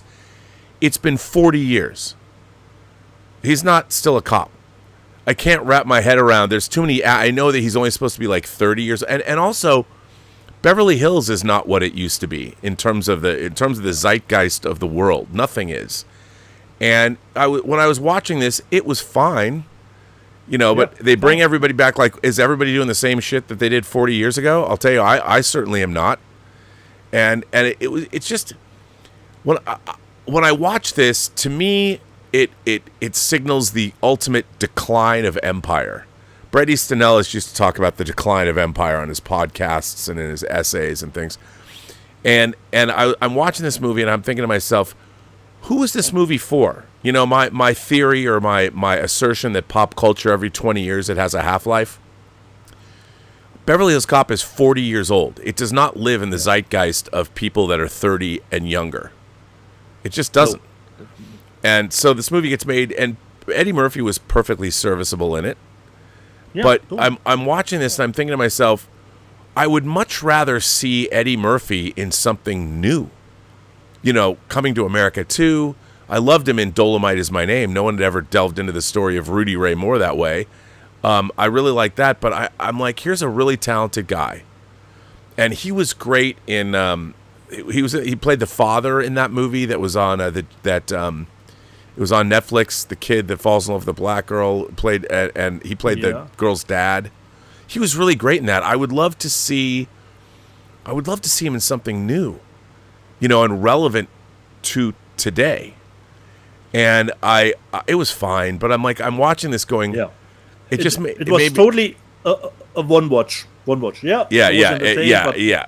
But nothing more. Nothing more. It just made me kind of bummed me out, to be honest. But it was fine. Yeah. It was fine. And the story had nothing to it at all, you know. Yeah. Yeah. So, by the way, Major... Perfect for streaming, you know. Yeah. This movie didn't need to be in theaters. Major Chai Chai said, always pleasure chatting with you at the members call. I'm seeing Princess Mononoke for the first time in a theater this afternoon. Ooh, very excited to watch it. It's so good. It's so good. You're going to love it. 5 Dot Toast says, is In a Violent Nature just hardcore Henry from an antagonist's point of view? No, it's not first person. You just see the protagonist from third person, you know, and God's not eye. all the time. You see the campers, you know, the camera is turning around the camper, so it's not even that one gimmick is going all the way through, you know. But it's not first person; it's third person. So just behind them, and you walk through the woods, you know. So you hear Foley sounds all the way, you know. So, no. If it will come out on Shudder or somewhere, just look at the yoga kill and you will be good to go. Mark Spector's avatar said, what happened to RM? She just disappeared. She went to Asia. She has been overseas for the last few months. Actually, I think like 3 or 4 months. I mean, I think she has a government job, but she has been in Asia all this time. But she's coming back, and she will be at the San Diego Comic-Con. So nice. We are going to have a blast there. It's going to be San Diego this year is going to be a lot of fun. So RM is, in fact, coming back. Right. So that is exciting. So that's where she has been. And people think, like, why aren't you and Lael and RM doing stuff? And I'm like, oh, it's nothing bad. It's just that RM has left the country. But we'll be back doing shows when she does return. Nice. So, more physical media. More, yeah. I would say. Who starts? Do you want to go? Do you want me? I can go. Yo. Yeah. So I got some Arrow stuff. Yeah. First of all, I wasn't going to buy this. I didn't love this movie. Okay. But it's Guillermo del Toro. I love the performances and I love the way it looks. But then this box. The Crimson Peak? Crimson Peak. It already looked great on Blu-ray, bro. Oh, it looks amazing. But look at this. So you open it up. Look at that. Oh, this is a little bit more. Bro. So, first of all, you've got this with a slipcase, and it is a book. This is a book, hardcover book, and it is a book like Guillermo del Toro's Cabinet of Curiosities. It's got artwork, it's got storyboards, it's got all kinds of production. This is actually a really great book. I mean, and this is a hardcover slipcase book. I mean, that's unbelievable. And then put this here for the time being. And then you've got it also comes with, of course, the art cards that one day I'll have a bathroom in my home theater where I can put all these cards up, these two-sided cards, which is cool. And then, of course, it comes, as Arrow does, with a poster of the new artwork. And then in the bottom of the book, you have the disc. So a little bit different than normally. Yeah, and it's a really nice package. And I was like, oh, well, I don't love the movie, but this package is pretty nifty. So how could I say no? So I got that beautiful box. And then, and if the Blu-ray is any indication, the 4K should be amazing. Then I don't know why people are not talking about this. Paul Schrader's American Gigolo, which I've always loved. I love Richard Gere's Julian, and this is something that Arrow really hasn't done before. Here is an and this is a box set. Okay. Here is an O-ring that goes over the normal, the beautiful Arrow special edition. I mean, this is a full-blown special edition. First of all, the movie looks fantastic, but again, it comes with this cool. I love this new artwork. Very cool, very 80s. So it comes with the booklet, and it does come with the art. Now, one thing I didn't look at is to see if this does in fact have. Reversible. Oh, yeah. Yes, it does. There you go, Rob. So you gotta go with the reversible cover of the. Now I love God Bless Arrow, and again they have a deal with Paramount. They put out the Warriors, so there's the original one sheet artwork. Cover, I know the movie. Yeah. I love American Gigolo, and again this kind of flew under the radar. I think Paul, I think Twin Flicks did a comparison review, but I was really happy. They're killing it. They're killing it with these Paramount transfers. This just looks fantastic. Again, I really love having these 80s Paramount or late 70s, as in the case of the Warriors. I love these, these matte finish box sets, and this is great. Again, the prestige value of these, if you like these movies, which I do. Go Arrow. I mean, Paramount's allowing anybody to license their movies. Kino Lorber's put out a lot on 4K, but this is a gorgeous set. I love it. Thank you very much. I also picked up Mute Witness, movie that was shot. Didn't you get this? Did you get this? Yeah, but the German one, which I wasn't too thrilled with the picture quality. I would be interested how the Arrow. Yeah, I haven't watched it, but again, this movie was shot in Russia, so I picked that up. Why not? And then I realized, it was available. It was in 4K. It was on sale, so I got the Time Bandits because the TV series is coming out in 4K, the Arrow version. I think Criterion put this out in 4K, didn't they? I don't remember. But I did. I got this because. Why not? Taika Waititi is doing a series. Yeah, and it's out. I think it's out now. And of course, this has a reversible cover. So even though I think the artwork, this Time Bandits artwork was great. I saw this movie at a special screening before it opened originally, and I got that. So yeah, rocked the Arrow titles there. So that was something that I had to pick those up. Awesome. Why not, right? Yeah. So there you go. Okay. And do you? Yeah. From my end, since I'm already wearing it, this will be the last time, Rob. Goddamn last time I buy this fucking movie. For the 30th Oh anniversary. my God! Sony did their best to make it look like a VHS a little bit, but Sony. You actually didn't know to do that. All my O-rings that come from Amazon look like this. So, right. So you didn't even need to do it. And I only bought it because there are new special features. The showrunners of Cobra Kai do an audio commentary on the movie. But the movie was already out in this quality, considering the 4K and with Dolby Vision. You showed it already, Rob? From Kino Lorber, Revenge of the Ninja came in the post. Then you make me aware of this one, Rob, which I actually watched yesterday, and actually pretty neat. I watched Deer Camp. Oh yeah, was that good? Unfortunately, against Rob, The Hills Run Red, no special features. This should have been not to the brim like your disc, but at least some special feature would have been nice. And I was pleasantly surprised because the protagonists are actually a little bit annoying, I have to say.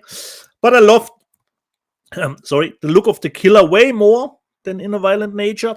It is low budget, but I actually thought a little bit supernatural touches in the movie.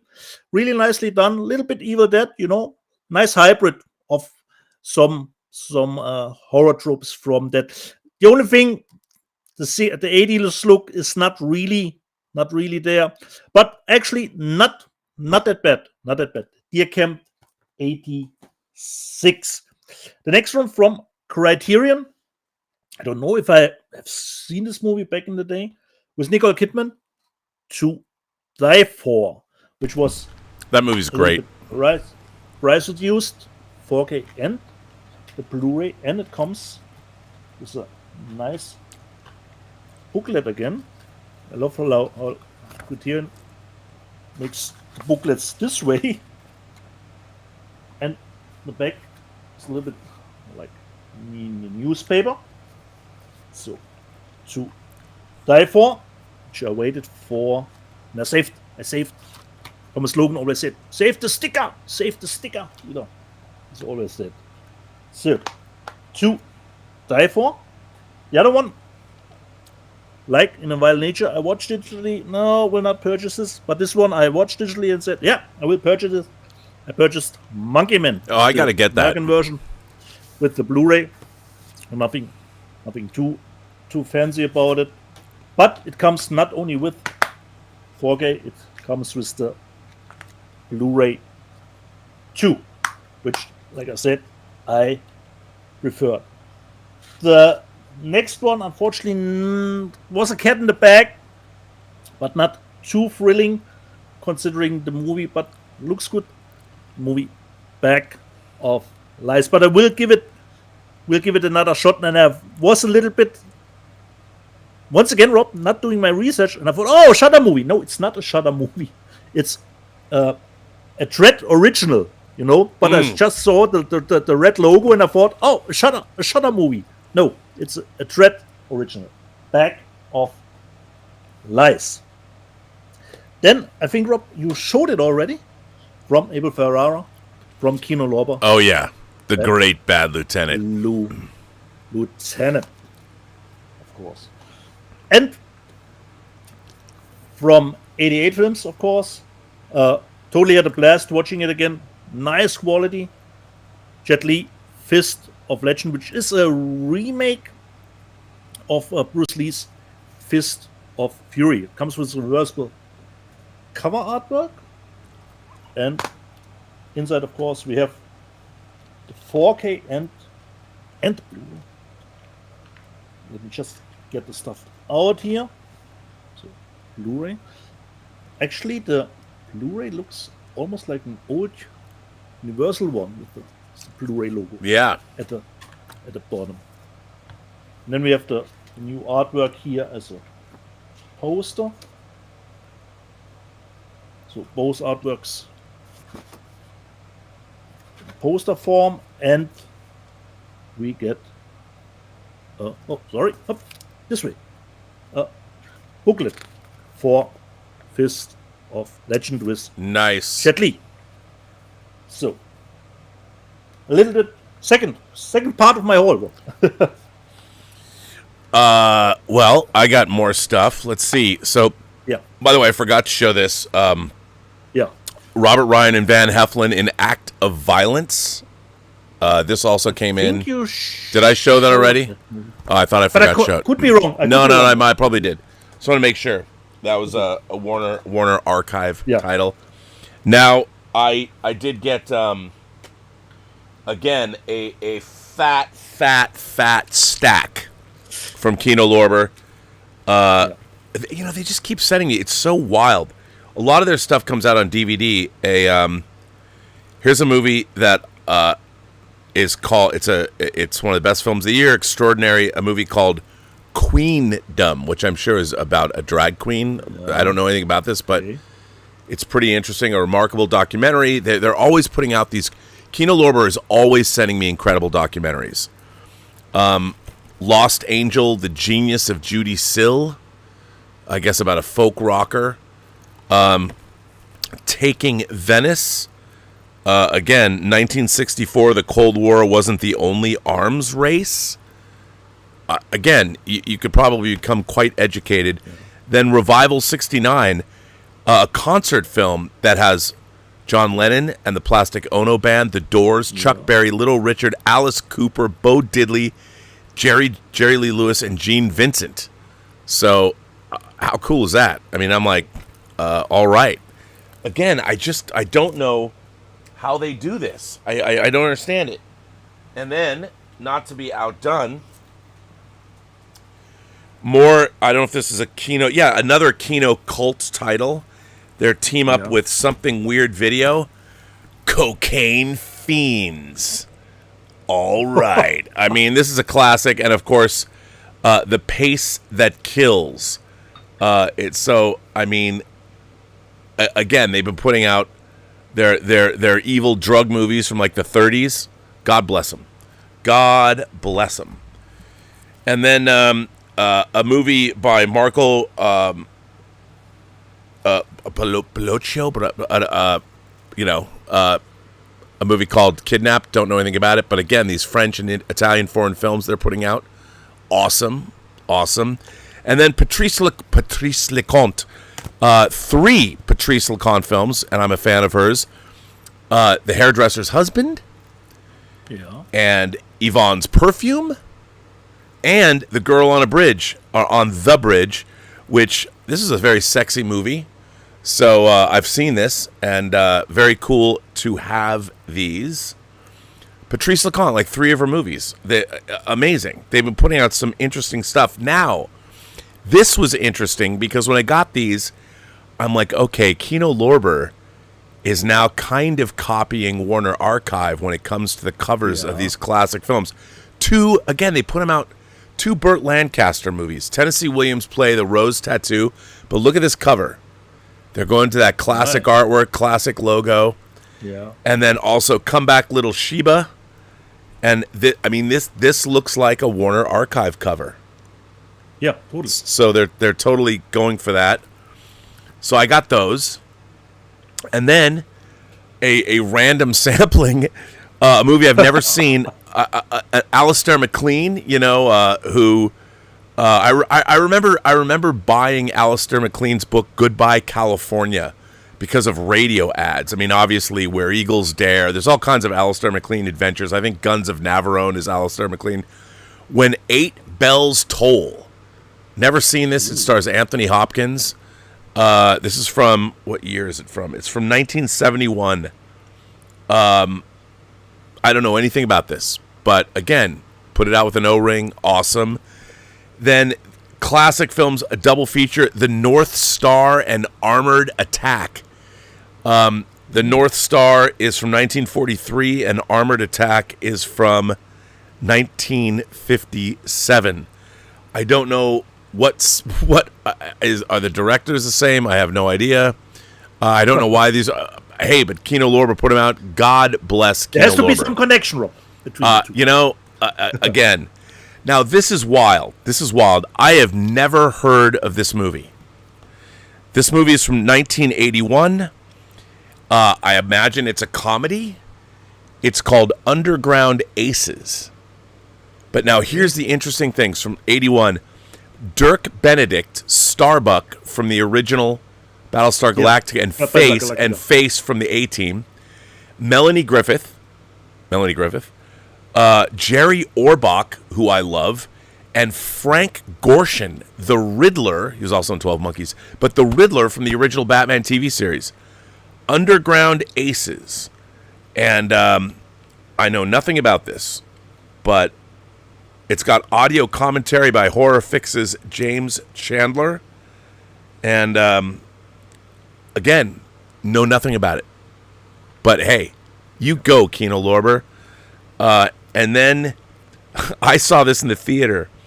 Burt Reynolds in Paternity. Another total early 80s comedy. 1981. I think I went and saw this with my mom. Beverly D'Angelo's in it. Wild. It's got Paul Dooley, Lauren Hutton. So, again, a wild potpourri of movies from Kino Lorber. And again, Paternity is a Paramount title. They put out a lot of Paramount movies on both 4K and on Blu-ray. They put out like Gator you know, a lot of Burt Reynolds movies are putting those out. So, hey, Kino Lorber. The perfect weapon, Rob, which was great to see again, you know, from Paramount through Kino Lorber. I know. It's interesting to me that Kino Lorber just keeps putting out all of these Paramount titles, and so is Arrow. And that Paramount is just giving away their library, which is kind of odd, but hey, I'll take it. You know, why not? Why not? So, if you are still on the Kino Lorber train, Rob, I don't know if you have shown it. Probably not, because it was 3 days back. I've got Blown Away, the 4K.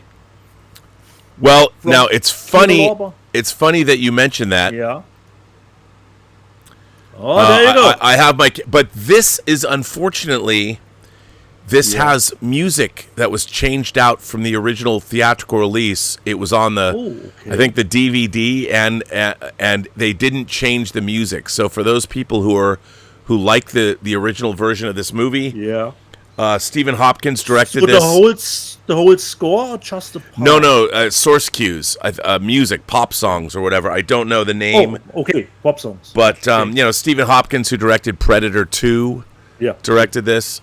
I like this movie. Yeah, me too. Haven't seen it in ages, Rob. Really looking forward. No, and it's in 4K. But Dahlia, a girl I follow on Twitter, she's a big fan of action cinema. I think she lives in Montreal, but she's always tweeting about it. She has an incredible physical media collection. I don't know if she would ever come on the show, but she's a big fan of this, and she was pointing out that she was tweeting about this, and she was saying that they'd swapped the music out, and then I did some research, and indeed they did, and she was disappointed that this 4K did not have the music restored, and I'm with her. Unfortunately, but you know, music rights issues are a big deal. If you wouldn't have told me, Rob, I probably wouldn't have recognized it, because I haven't seen the movie in forever. Yeah, you know? Totally. So and I don't know it from back to forth. So I probably wouldn't have even noticed it, that they changed the music. And then the other one, Rob, I couldn't believe that Kino Lorber put it out, because I still, Rob, own the Laserdisc of it. Turbulence, it's a killer ride, and it still is. And you got it too, Rob. Finally, Rob, because I think it never got a Blu-ray release. No. Over all these years. And finally, Rob, no double dipping, no triple dipping, no quadrupling, you know, only one purchase, the 4K and the Blu-ray Turbulence, and for me, still a blast, Rob. It's a blast, and I love. If you can't go for verisimilitude, you go all in with Turbulence. Oh, 100%. You know? I mean, look, I don't. In movies like this, I don't have to have verisimilitude. People are always like, "Well, how can you like that movie?" No. Lauren Holly, Ray Liotta, come on, what's up? Yeah. So I was happy to get this. It's an action movie, Rob. It's a horror movie. It's a thriller. It's a catastrophic movie. You know, everything. It has everything in it. For 97 minutes. And now it's 4K. Thank you, Kino Lorber. Had a blast. And it's also Paramount. So there you go. The Laserdisc was from Pioneer. Yep. Back in the day. Old school. Now, are you going to show narrow margin? No, Rob. I unfortunately have not narrow margin. I got so another Kino Lorber. This is not Paramount. This is who put this out? It's Studio Canal. But this is a Peter Hyams movie. This is not one of the greatest movies in the world, but it's Peter Hyams, and I like it.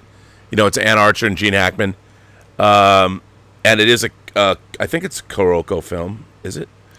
But it's Studio Canal because they own it. But hey, 4K, you go Kino Lorber. So I love this kind of mid-level studio action. These are always good for a diversion. So, like I said, something for everyone. No. Yep. Totally. And then I've only got two more. Yeah. 2 more discs. I've got a few more. One that I already talked about, Rob, that I will get on 4K. I went to the wrong. Because as far as I know, only in America you can get it on 4K, because here in Germany it's only out on Blu-ray, and it comes with the Blu-ray, so 4K and Blu-ray from America. And since I like the movie, I told Europe I will get the German 4K with Nicolas Cage, Dream Scenario. This is the Oh, what a German- great look at that! That's gorgeous. It's the German media book. So with the Blu-ray and 4K, really had a great time with the movie. And how is actually Nicolas Cage in Longlegs, Rob? How much can you tell us? Oh, I loved him in Long Legs. It's just, Okay, nice. I'm still nebulous about what he actually does, but that's just me. Okay. And here's the actually really huge. I got it wrong because Nick is floaty. So Dream Scenario as German media book. Then another music title that I forgot because I already owned their gig in the O2 London Arena, but this is Las Vegas. Def Leppard hits Vegas. I still need to remove the sticker. So this is actually a double CD, but with a Blu-ray. The concert in Las Vegas. So nice digipack from Def Leppard hits Vegas live at Planet Hollywood. Then I showed the first two. Now I got the third one, Rob, from Diabolic. Oh, They don't catch it. This is the third one, Rob. And I think it's probably the last one. So Blu-ray and DVD nice. again. And it comes like the other two with German comic. Not for the faint of heart, for strong nerves only. The comic. At least perhaps back in the day. Then before I started to put my setup for the show, Rob, I watched with Andy on Light War from Valgo USA. If you can go with the ridiculousness, Rob, you can have a good time. Unfortunately, a little bit too much CGI once again, but some nice surprises considering the situation. So not a total loss. Totally, I would still give it a fresh, but slightly, just the tip for a fresh Light War. And I don't know if you have shown it, Rob. Totally, once again, movie still holds up. Great from Criterion. The 4K of. Oh, I haven't got that yet. I love that movie. Yeah, me too. And does it have the Wachowskis commentary on it? Let me just check, Rob. I think so. Because my version does. Audio commentary featuring directors Lana and Lily Wachowski. Yes, Rob, it has the audio commentary. And save the sticker, Thomas. Save the sticker. And the booklet from Wow. Criterion. Really looked great. And Rob, this would actually perhaps be a good double feature with All of Us Strangers, you know? Yeah, two sides of it. Yeah, there you go. I see what you did there. So, bound from Criterion and from 88 Films with Donnie Yen, a cat in the back from me, considering Hong Kong movies, Rob. Because all we want, Rob, is, let's face it, the Holy Virgin versus the Evil Dead. That's all we want. Look at that. That's Look at that need. cover. Of course, we have reversible cover artwork from 88 Films. And once again, we have poster and, of course, booklet. But I don't know this movie. I have no idea. So it's a cat in the back. Probably all over the place. And the two poster artworks for it. Okay, this is a little bit tricky here. Oh, Yeah. good. Looks good. And Donnie Yen is in it, so fingers Rust. And the last one, Rob, I always was on the frontier of buying it digitally because I wanted to see it. And then finally it came out because of the one thing that always surprised me considering Korean movies is that they are almost getting the release in their homeland the latest. You can always get Korean movies somewhere else a little bit earlier. And I got from, let me just put it up, just have to check his name because he's one of the three from Kim Chi-won after Park Chan-wook and Bong Joon-ho. My third favorite director. He has a new movie. I don't know if you have heard it. It's called Cobweb. It's not the American Cobweb. It's the Korean Cobweb. Song Ho is in it again. Probably now everybody knows him from Parasite. And it's placed in the 1970s, Rob. And he plays a director who just wants, to finish his movie. And he needs 2 days more to reshoot the movie, And there's a lot of drama in front and, of course, behind the scenes. Because back in the days, I didn't know that, Rob, probably true.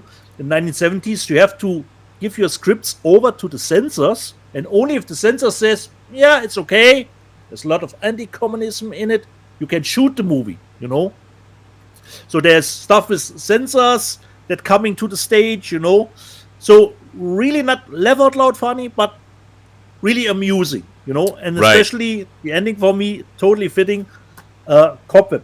And just to name the few other movies that Kim Chi-won did, of course, A Tale of Two Sisters was great. Bittersweet Life, I totally love, which will come out from Second Sight.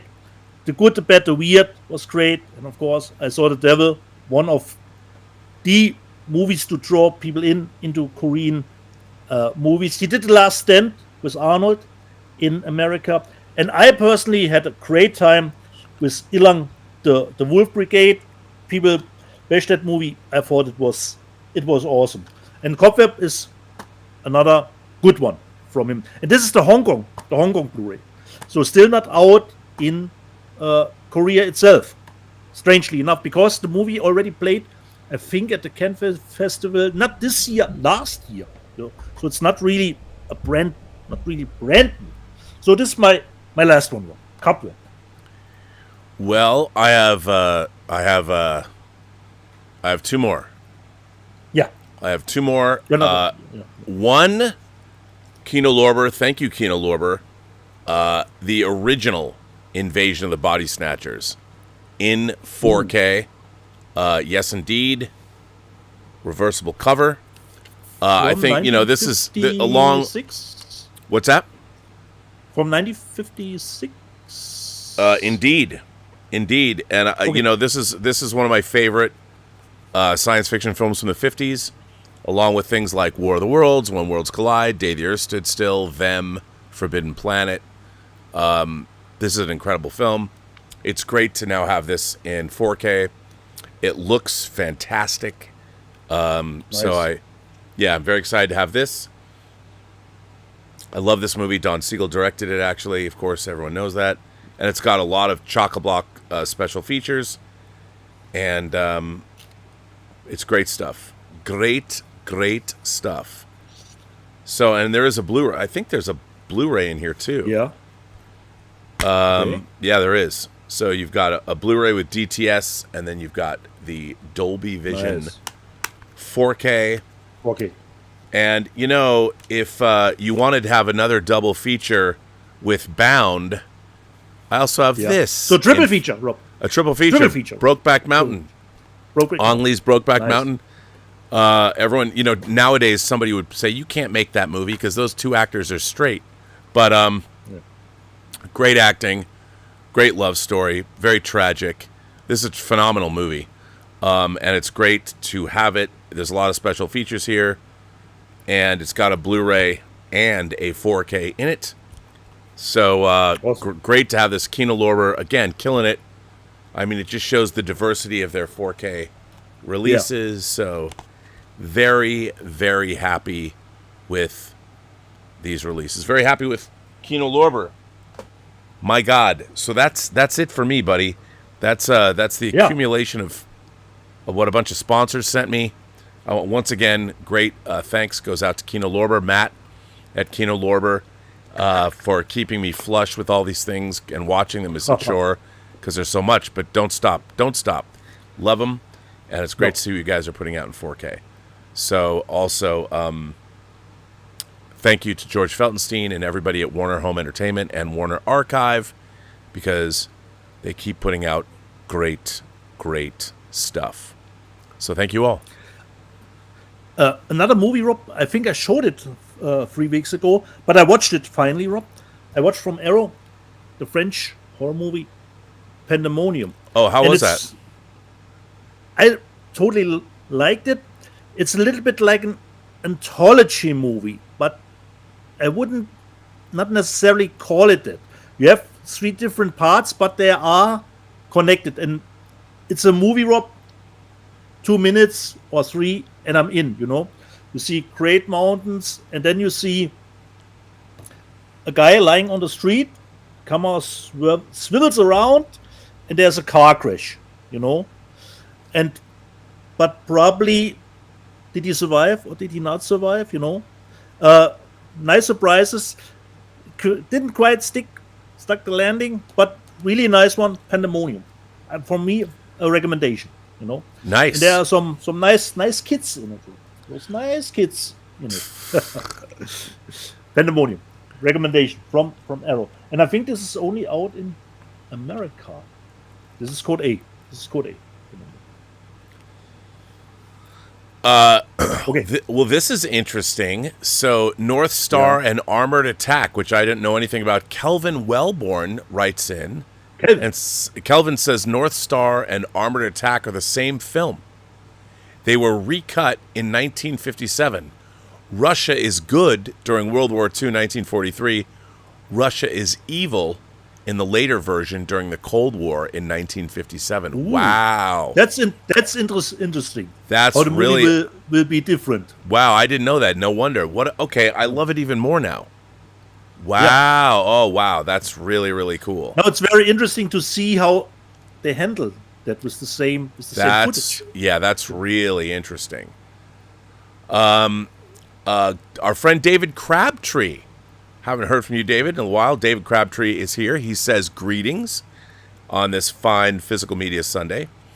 I had quite the pickup recently. 4Ks of Beverly Hills Cop 1 and 2, Dirty Dancing, It's a Wonderful Life, Bad Boys 1, 2, and 3, Field of Dreams, 12 Angry Men, Monster Squad, and 13 Hours, The Secret Soldiers of Benghazi. Well, David, that's very exciting. I hope the comic is coming along. It's always good to hear from you. That's a great bunch of pickups. Yeah, Beverly Hills Cop 1 and 2 look great in 4K. So does Dirty Dancing, actually. Yeah, I've got that Dirty Dancing Steelbook in 4K. Steelbook, it's nice one. Mm-hmm. And Purple Yoda informs us, Rob, it's 0-0 halftime, considering the Euro. Oh, 0-0 at the moment. 0-0. Well, thanks, Purple Yoda. I might not nail that one then. There is I have a second half, Rob. There is unbelievable amounts of news. Then let's dive into it. Are you sure? Yeah, I'm ready. There's so much. Okay. So, well, not that, there's not that much, but I will. Even if we already have the big one out of the way, Rob, with HITCHER. Yes. So, first of all, there is some great Warner Archive titles. Let's just start. Yeah. Boulevard Nights. Everything happens on the boulevard, and the boulevard happens at night. Interesting choice, putting that out. I haven't seen that in a long time.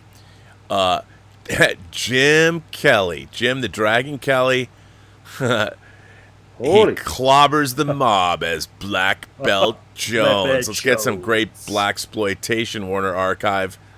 Yeah, and then Fred Astaire, Red Skelton, Vera Allen, and Arlene Dahl in Three Little Words. It's a wonderful musical. Again, what a crop, what a bumper crop. Words and Music, the biggest musical. So you've got musicals and blaxploitation and Latino. So that's pretty cool. And of course, they're putting out Top Cat, the complete series. So Warner Archive, man, they're killing it with all their craziness. Paramount is putting out a 4K of Martin Scorsese's Bringing Out the Dead with Nicolas Cage. Very, very cool. Take that. And then, Severin. You gotta love Severin. Everything that Severin, Eloy de la Iglesia. I wonder if that's Alex de la Iglesia's dad. The Creature. I don't know anything about this, but if Severin's putting it out, that means there's blood and nudity in it. So why wouldn't you want to buy it? So that's coming out from Severin. Isn't that title all available with the red cover? The perhaps. red cover in the dog? I don't know. Maybe it is. I think I've stumbled across it with a different cover. Then we've got, of course, Cult Classics is putting out, I love my Studio Canal box sets. They're putting out Orca. Nice. Orca is not a good movie, but I might buy it. But hey, it's coming out. If you want Orca, there it is. Then we have from Arrow, Kinji Fukusaki, who directed Battle Royale, who also directed the Battles Without Honor and Humanity. He also directed the Japanese half of Tora Tora Tora. The Threat, probably pretty great. So what's not to love? Of course, Arrow is putting out in 4K The Chronicles of Riddick. Amen. Awesome. Man. Amen. And the director's cut too, Rob. I know. I love this movie. I love the director's cut. Can't wait to get it. They're also putting out in 4K the remake of Friday the 13th. I don't know if I'll get this. I'll probably get it just because, but I don't. This is the remake, Rob, because I was thinking, wait, Friday the 13th again? Remake, dude. The remake. Oh, the remake. Yeah, I already have the 4K of the original. Yeah. I mean, I don't know. Do I need this? Remake. Does anyone need this? I don't know. They're putting it out. Probably looks good. Yeah. Wasn't there an extended cut, Rob, on the Blu-ray? Probably, and I'm sure there'll be an extended cut on this too, unless they couldn't do it for the extended 4K. Maybe the extended cut's in there. Then of course Torso, so the Italian movie. I'll pick this up. I've owned this in various formats over the years. Why not? You go, Arrow. And then of course coming out from Arrow, Love, Death, Apocalypse, 3 films by Alex de la Iglesia, who I love. So, but I have a lot of his movies, so we'll see. I mean, but again, Arrow box sets are always worth getting. Imprint is putting out Brother, Takashi Kitano's Brother. Their Imprint Asia. I love Brother. Again, a movie I've owned in various formats. I'd pick that up. Cliffwalkers, another movie I've never seen, but from it's nice, Imprint. Cliffwalkers is nice. Is it's it good? Newer one. All right, so they're putting that out. And then we've got Ride On. And I don't know much about that, if you do. Yeah, the Jackie Chan Yeah, movie. it's, I mean... Mediocre, Rob. Mediocre. Only for die-hard fans. Only for die-hard fans. All right, well, they're putting it out for you diehards, so you can get that from Imprint. The Champions, this looks pretty cool. Eureka is putting this out. And I guess that means it's going to come out in America, too. This is a football movie of some kind. I haven't seen it, but I like the cover. I think, Rob, it's a prelude to Shaolin Soccer. I think. Oh. But I'm not sure, not 100% sure, but I think it's some kind of a prelude to Shaolin Soccer. Wow, okay. I'd watch that. Two Taoist Tales also coming out from Eureka. And why not? There you go. They have pretty good taste. So Eureka, seal of approval. Eureka's putting out, now forgive my pronunciation, but this I am so excited about. I mean, these are some of the greatest early serials. Fantomas, Les Vampires, Judex. I mean, oh my God. To get this box set, you go, Eureka. Fantomas and Judex and Les Vampires, and I haven't seen this fourth one. But why wouldn't you want to buy this box set? This is a must-buy for me. Can't wait. Remember the Fantomas movies. Oh, man. Yeah, it's so good to I can't wait to get this. What a cool box. Succession, the complete series, is coming out. Oh, nice. Yeah, I'll probably get that. The Mad Bomber, Severin is putting this out. I don't know anything about this, but it looks good.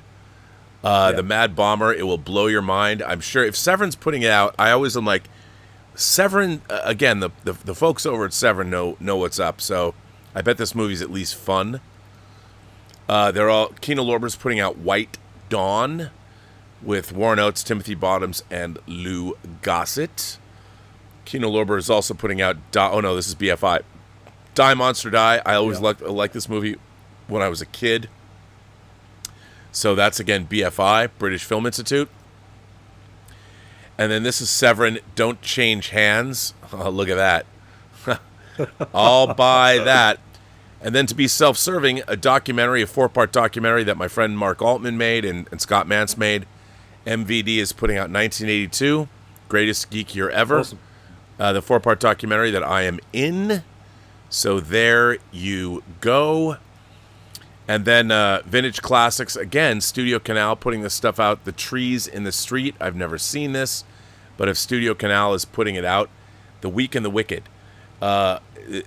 Looks like a great double bill. Why not buy this? Glynis Johns and Diana Dors. Hey, I'll watch that.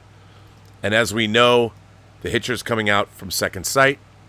We're also getting, believe it or not, Stardust. I love Stardust, based on the Neil Gaiman book. Don't want to jump into that. I have it on HD DVD, Rob. Oh, well, there you go. So now you can get it as a steelbook, 4K. I'm not going to weigh into that controversy because I love Neil Gaiman. The Super Marionette series, Joe 90, that came out after Captain Scarlet, coming out in a new box set. These all the Jerry Anderson stuff, the retransfers are amazing. Again, this is coming out from Mondo Macabre. Code of the Forgotten Eight, Bohachi. Again, I think this is sex and violence from Mondo Macabre. They don't pull punches. Count me in. Mondo Macabre. Mondo Macabre. And yes, I will get that. Why not? Little pinky violence. I'm all in. The Stepfather. Shout's putting this out. ITV. 4K Ultra HD of The Stepfather. Got to get this. Tara Quinn, I love this movie. Putting that out. That's exciting. And then I don't even know what this is. Studio Canal and Kino's putting it out. La Femme. I mean, again, it's going to be Eurosmut, which, you know me and my Eurosmut. I love it. And then, of course, Watchmen Chapter 1. This is an adaptation of Alan Moore's Watchmen. And they're adapting. J. Michael Straczynski, creator of Babylon 5, wrote it. It looks like they race swapped. This is a completely new release. It's not brand new release, new animated version. And Katie Sackhoff plays Silk Spectre. And I should say that Katie Sackhoff also plays Janie in True Noir, The Assassination of Anton Cermak, our audio drama. So I didn't know she was doing this. It's weird that it looks like. I mean, I'm a huge Watchmen fan, and while I don't. I don't necessarily care that it's odd to me. I guess I shouldn't feel that it's odd, but it's odd to me that they it looks like they race swapped a character, which is kind of odd, but I guess not. You know, in this day and age, why not? You can make Dan Dryberg black. That's fine. Although Alan Moore probably won't be happy, but he never is. So what does it matter? And then we are on to Radiance has a couple of great Halloween titles. Now, this is a box set of, I believe it's all Japanese movies. Yeah. But, and here they are, Dai Gothic. I think that Dai is the release company. Japanese ghost stories. Who doesn't want that? I mean, look at that. Look at that Obi. Come on. I love their box sets. Radiance, as far as I'm concerned, kind of like Severin, kind of like Second Sight. You know, you gotta go for these Radiance box sets because they will never let you down. Transfers are incredible. Just a great bunch of stuff. So, why not? And they're putting it out. They're also putting out Haxan. And the very famous Haxan. And this looks to be a beautiful set. So you go, Radiance, putting out Haxan for Halloween, which is awesome. And they're also putting out this Dogra Magra, which I don't know much about. But, hey, all this Asian No idea. foreign horror. And then also, finally, I Vampiri. What's Not to Love? Those are their October releases. I think I'll get them all. Because why not? Because they're awesome. And then now we've got Film Masters is putting out... I love Film Masters putting out their classic stuff. 4K transfer, original 35mm archival elements. Door-to-Door Maniac with the bonus film Right Hand of the Devil. These are, I don't know if they're cheesy or not, but hey, why not buy them? They're also putting out Night of the Blood Beast and Attack of the Giant Leeches, which I saw when I was a kid. Why not? Hey, you go, Film Masters. Put them out. There is a Tremors box set coming out, a 7-movie Tremors box set collection, just on Blu-ray. But hey, if you want, wasn't there already, Rob? well, I don't know if they put all 7 of them out, but hey, there you go. There you go. And then, not to be outdone, 8 Paranormal Activity movies coming out. If you don't get enough Paranormal Activity, you can buy an 8-film box set, and you can go crazy. Now, Dieter. Totally lost count on those movies. They're already out. 8 movies. The movie that started a million memes. Yeah. The Underground. Or just Underground. Bruno Gantz. Der Untergang. Bruno Gantz playing Hitler. I just saw a pretty good meme. They've been making memes out of this movie, but, they're putting this out finally on Blu-ray. This is actually a great movie. It's a great movie. It's just so funny. It's been memed a million times, and which is hilarious. And then, again, Kino Lorber got this from Paramount. They're putting out William Friedkin's Hunted with Tommy Lee Jones and Benicio del Toro, one of his last films. This isn't a great movie, but I like it. And it's William Friedkin, so why not? And Kino Lorber's putting it out. Then I don't know if I did this already, but I just want to give another shout-out to Severin. Opera might be Dario Argento's last great movie. Putting it out in a big box set, and can't wait to get this. I mean, what a great thing. And then Severin is also... So Opera, you got to get this big set if you're an Argento fan, because I love this movie. And then, of course, The Mummy and the Curse of the Jackals. They're putting that out, too. I know nothing about this, but with this cover, why wouldn't you want to own it? Come on now. Why not? Yeah. And then we're on to the bestsellers. So here are the top-selling Blu-ray discs. Ghostbusters Frozen Empire, The Ministry of Ungentlemanly Warfare, Godzilla X Kong, The New Empire, Monkey Man, Ghostbusters 2 movie collection with Afterlife and Frozen Empire, Dune Part 2, Purple Rain, my steelbook, which I am still waiting for, Team America World Police, which I keep forgetting came out, South Park Bigger, Longer, and Uncut, and then the first Slam Dunk. This is the animated movie that was on Chris Duckman's best list of last year. Yeah. An animated movie. Yeah, an animated movie. And then the best-selling 4K discs, Ghostbusters Frozen Empire, Ministry of Ungentlemanly Warfare, Godzilla X Kong, The New Empire, Purple Rain, Team America World Police, South Park Bigger, Longer, Uncut, Monkey Man, Dune Part 2, Blue Velvet, the Candy-Coated Clown, we call this Snowman or Sandman, Forrest Gump. So there you go. And that is all of the news that is fit to print. Nice. Rob, I don't know if he's still in the chat. I want to give a little shout out at Mr. Carnage Candy. Cody Leach was in the chat, and he said the remake of Friday the 13th is stupendous. Are you sure, Cody? Are you sure, Cody? Is it though? Is it though? Is it though, Cody? Is it? He said it is stupendous. He's young. He's young. What can I say? Team America is not the extended cut. Uh-oh. No, Rob. It's only the theatrical version. What's the fun of that? That means I don't have to get rid of it. I can keep my Blu-ray. Yeah. So, yeah, there you go.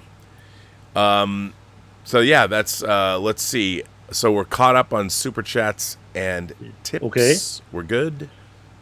Then, Rob, I would go through the live chat. You don't have to worry, Rob. It's not that much, and I'm already, since it's 3 weeks, have probably lost a little bit of the context of some of that stuff. Well, I'll let you go right ahead. Okay. Previously on Let's Get Physical Media, because it was 3 weeks ago, and I still had hope, Rob, and you too, that Germany would go to the finals. They didn't, but there were nice people in the chat who said BDEP 3-1 for Germany, Lotor 2-0 Germany, Brogo 2-1 Germany. Unfortunately, we lost against Spain. Tim Hens, Rob predicts the German game will be 4-3. That's a high scoring game. Yeah, Tim, he was probably already in the penalty shootout session. Verona said award for the most boring channel on YouTube. No question. So what are you doing here, Verona? I have no idea. Uncle Jimmy, the Bike Riders was great. I loved it. Haven't seen it. Rob, have you seen the Bike Riders from? I haven't yet. Okay. First of all, how can someone say this is the most boring channel on YouTube? It wasn't a live chat, Rob. I have no idea. No idea. Never stumbled across this name. Castle Grayskull. I did it again. I couldn't keep my eyes open last night and fell asleep before the end of Midnight Metal. Well, Midnight Metal is at midnight, so you are forgiven. The Alex Sorber. Did I heard no good things about it? He will buy it day one. What are you talking about, Alex Sorber? I have no context anymore, but you're probably right. Brogo, the Chinese are responsible, Lev out loud. Of course they were responsible because they forgot the fifth screw, so he couldn't put the coffee table together. You know, Ascrop, it was the Chinese who were responsible for everything that has happened in the coffee table. Rob, we need that movie on Blu-ray, the coffee table. I know. Yeah. I would love to get it. I don't know why. Kino Lorber only put it out on DVD. Yeah, unfortunately. We need that on Blu-ray. Gary Smith, do I want to know what the coffee table is made of? Well, it's normal stuff. There's nothing supernatural about the coffee table. Aaron Sharman says it is an instant classic movie. Definitely a movie you won't forget. Boop just says, I'm too chicken to watch Where Evil Lurks. Just try it out. BCH read a long summary of the movie, probably coffee table, and thought it sounded really dumb. You robbed yourself of a great movie experience, at least from my perspective. Roman Chopper. Hello, everyone. Which movie was Dieter so amazed of? It was the recommendation from Rob, the coffee table. Go in blind. If you want to turn it off after 15 minutes, I can understand that. The Alex Sorber. I have 6 4K players now, counting games systems. That's always good. We have that much options. Alex just says, Auf geht's Deutschland. Hey ho, Deutschland. But unfortunately, we lost. I talked a little bit about trigger warning. Well, not so good. So Alex XLF was really good considering Netflix movie. Trigger warning with Jessica Alba. Not so. Secular Monk says, Jessica Alba was great in Dark Angel. That was about that time. And Gary Smith, Jessica Alba has made millions of her beauty line. She's pretty rich. Yeah, I think so. RJ Skorengi, I watched Trigger Warning. It was one of Jessica Alba's better movies, in my opinion. Oh, okay. And for 3 weeks ago, I had said that I was not a fan of the original Italian Job, Adventure Square. The original Italian Job was kind of its time. The Alex Sorber, the original is a different kind of film than the remake. Apples and Oranges. The remake is a Hollywood formula movie.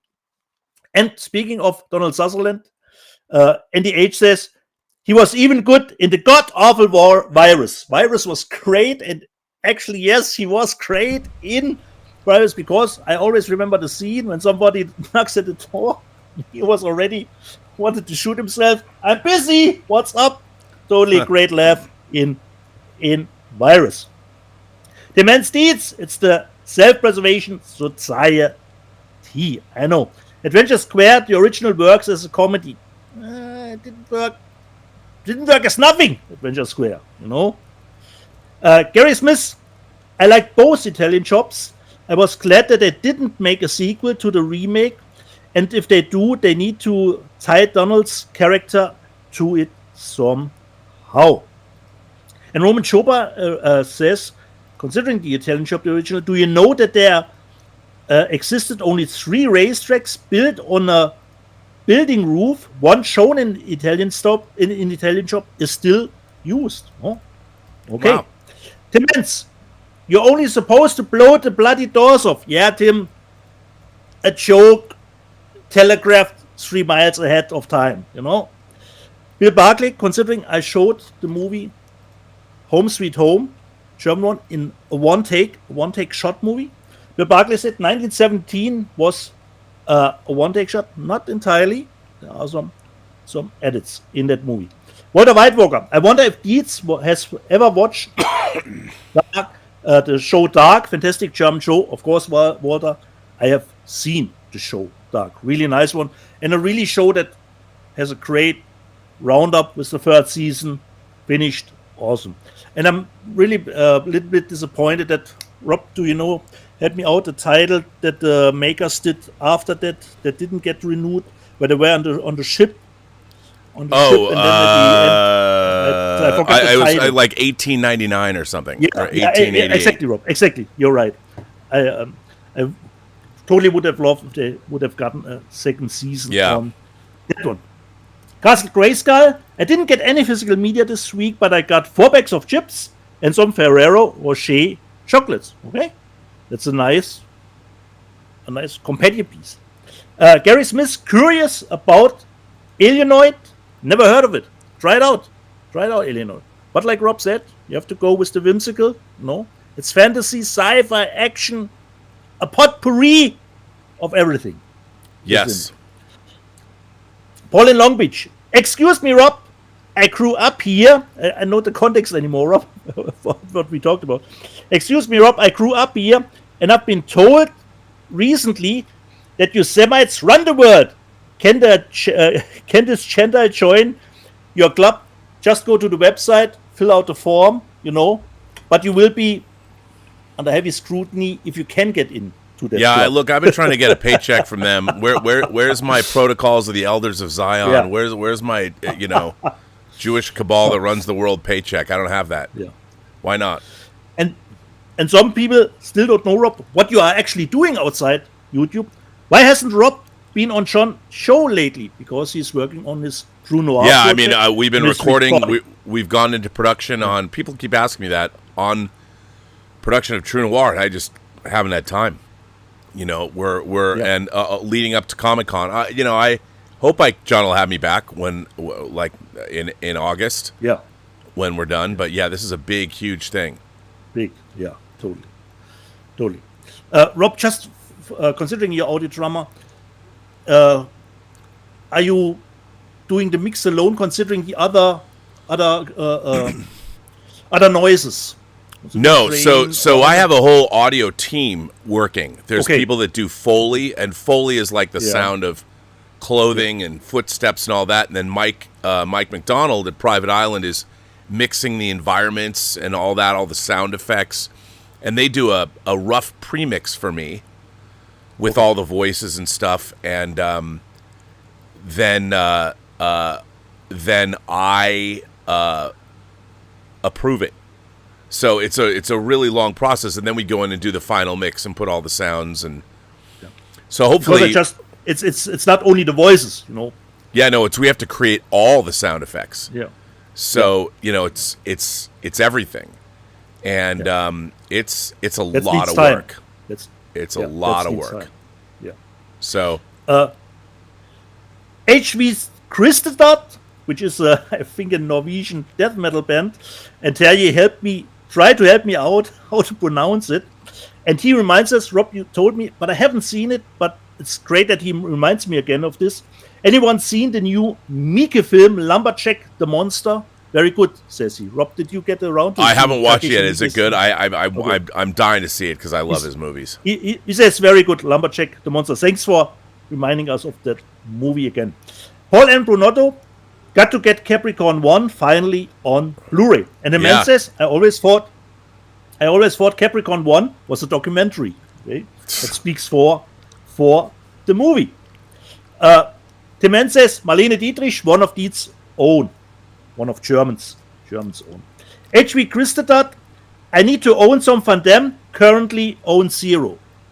You know what that get you, HV Christedot?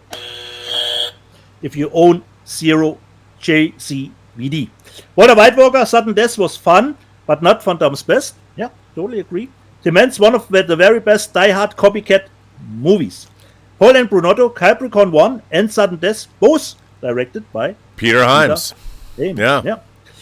Adventure Square, Rob, you showed in the news section the great new Australian version that comes out for Triangle with Melissa George. Oh, Triangle is such an amazing flick, just gets better as you watch it.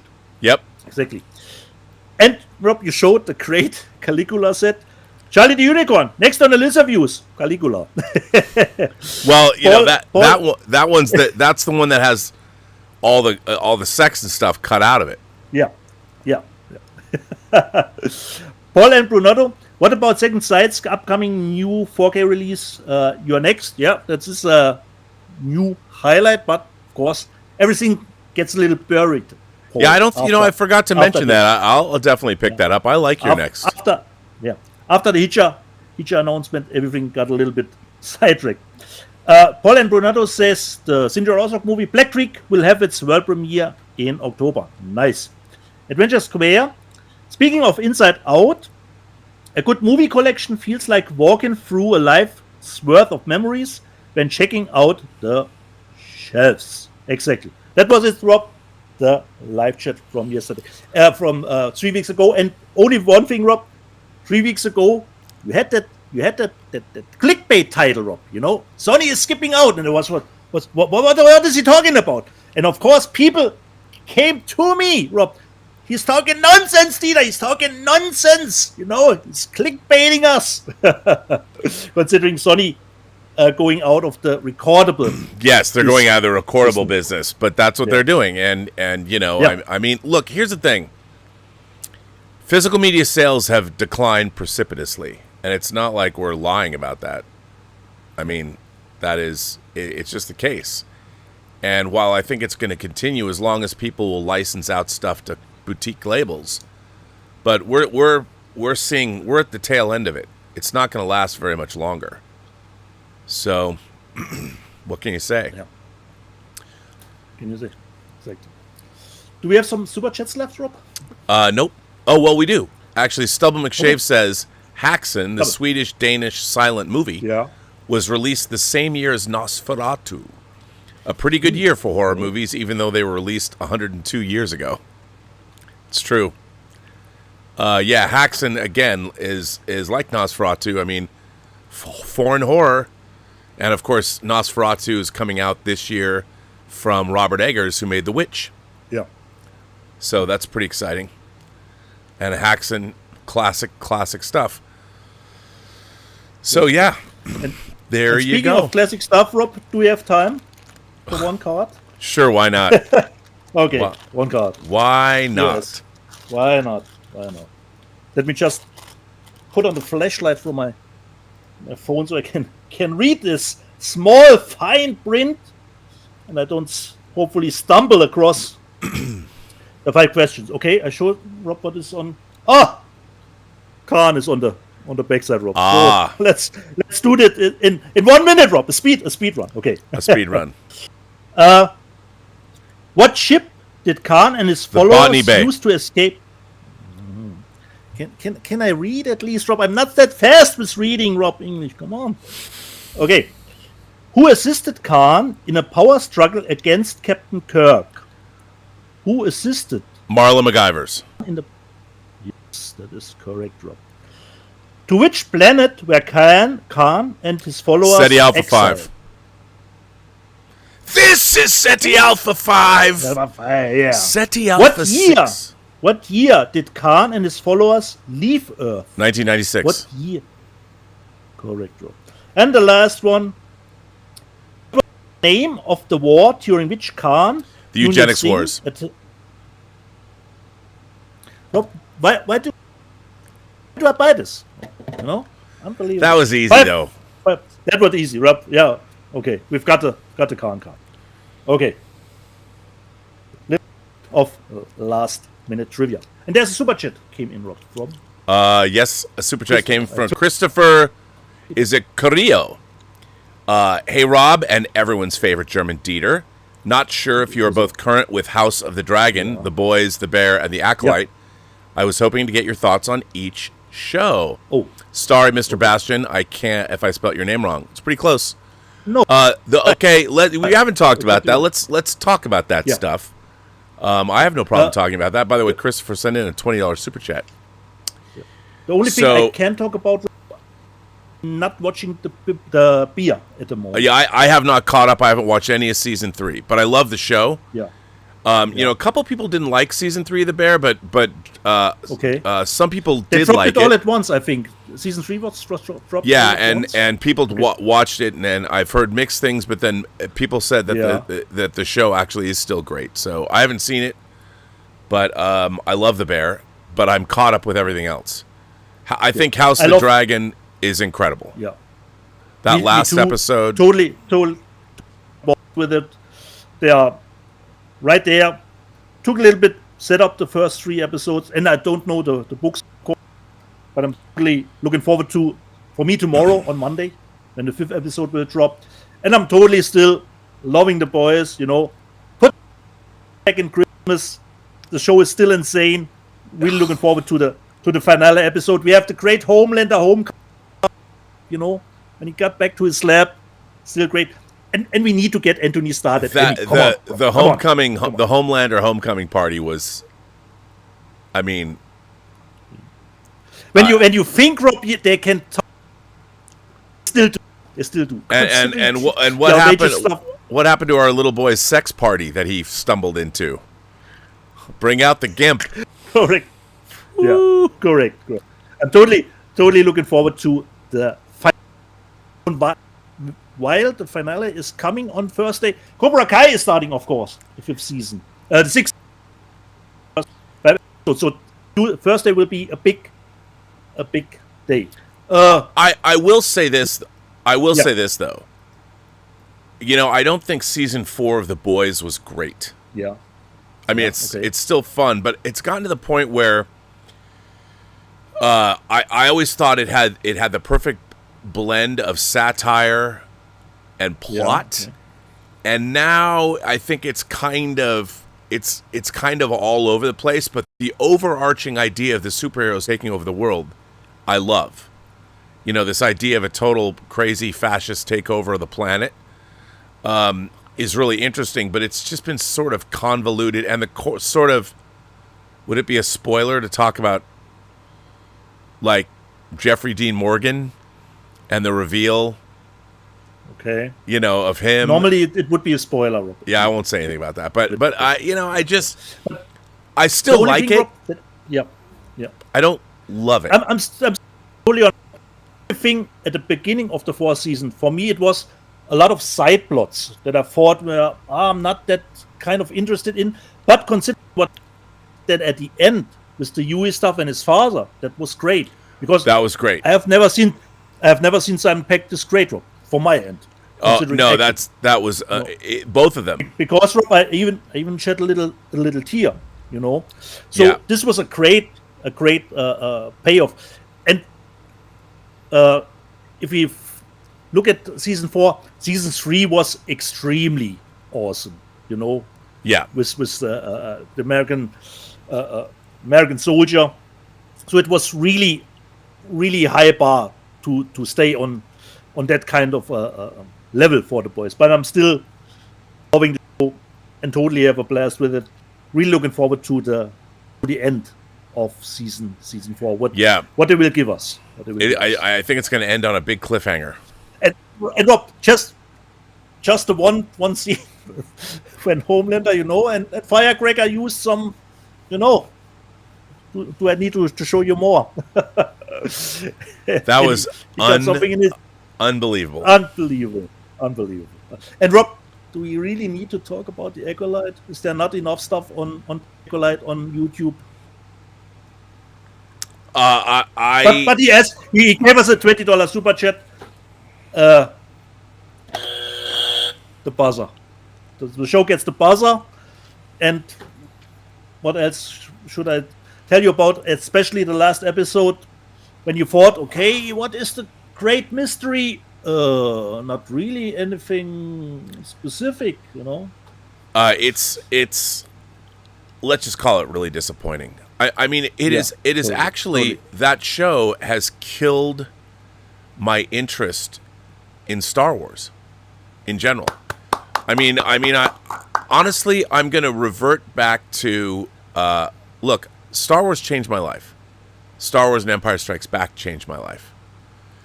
And you know, I get why people love Return of the Jedi. I didn't love Return of the Jedi. I've told people it was the most disappointing movie-going experience of my life, and it was. Now, people love Jedi, I understand, but if you were growing up when I was growing up and you saw Star Wars and Empire, what I wanted was the Return of the King of Star Wars movies. Having not seen the movie Return of the King, but having read the book, I wanted an epic. And for me, when Return of the Jedi gives you another Death Star, I'm like, well, they can blow that up. They already blew up the Death Star. I thought it has a great opening. The rescue of Han Solo is great, and the final battle and the confrontation with Luke and the Emperor and Vader are great. The rest of the movie is entirely inconsequential. It's all, you know, the Ewoks. It's all a goof. I understand what Lucas was doing, but the movie doesn't have scope, and I don't think from a filmmaking perspective it's horribly lit. I hate the way it's shot. You didn't have Peter Szyszewski, who shot Empire Strikes Back, and so really, to me, after having watched everything that's happened now, and the prequels, look, they come from the guy who created Star Wars, and while I think that because he had not hung around with human beings very much, the movie's very stilted, but the story of the prequels is good. You know, the way that the Empire rises right in the midst of the Jedi. I like that story. I don't think it's well executed, but I like it. You know, I'll watch the prequels. I don't think they're great movies, and it's very difficult to get through them. I mean, they're almost great as silent films. Hit and miss stuff in it. Yeah. But no one talks to anybody like they're a real human being. But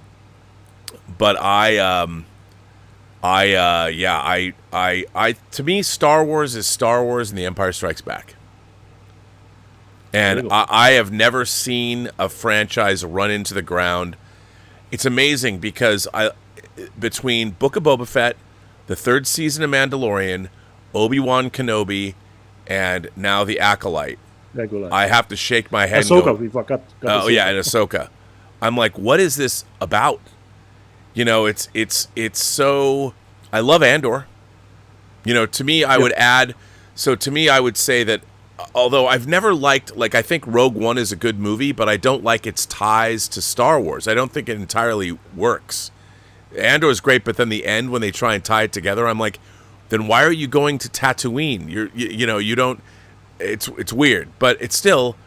I mean, if someone said to me, if you watched Andor, Rogue One, I would assume Andor season 2, Andor season 1 and 2, Rogue One, Star Wars, and Empire, and leave it at that.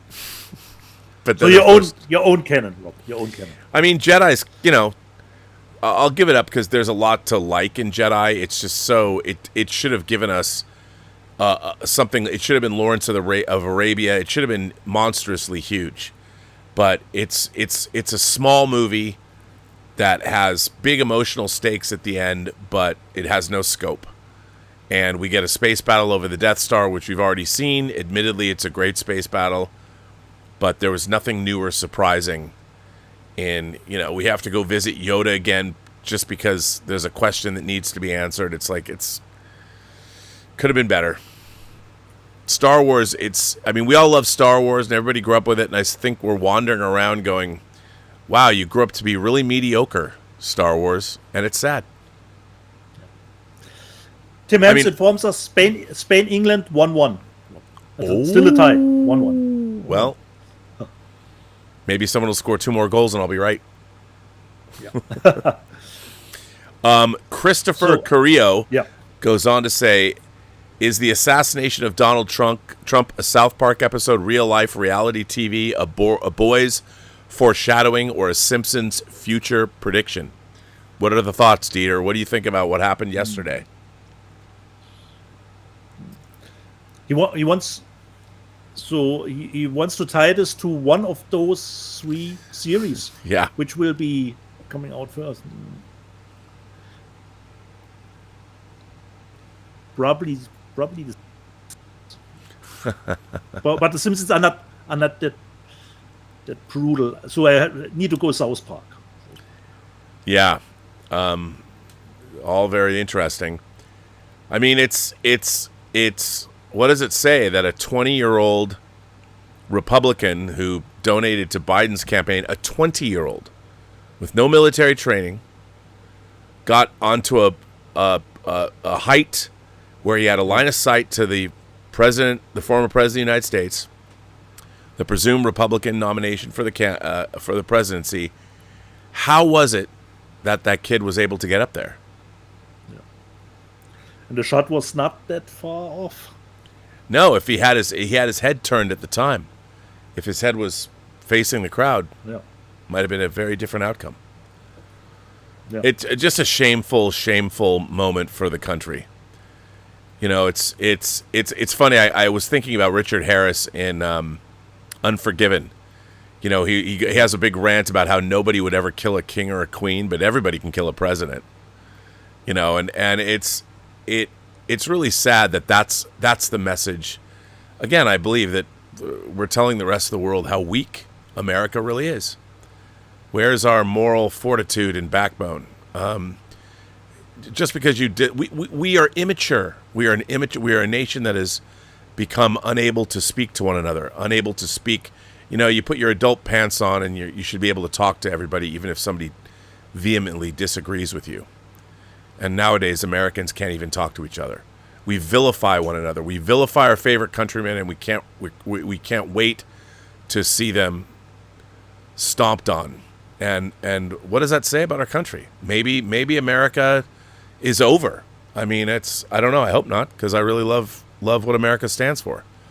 But as I said, we Americans, we have to come together, all of us, no matter what our difference is. We have to figure out how to talk to one another, and I hope that we can. Maybe this situation something good will come of it. I hope so.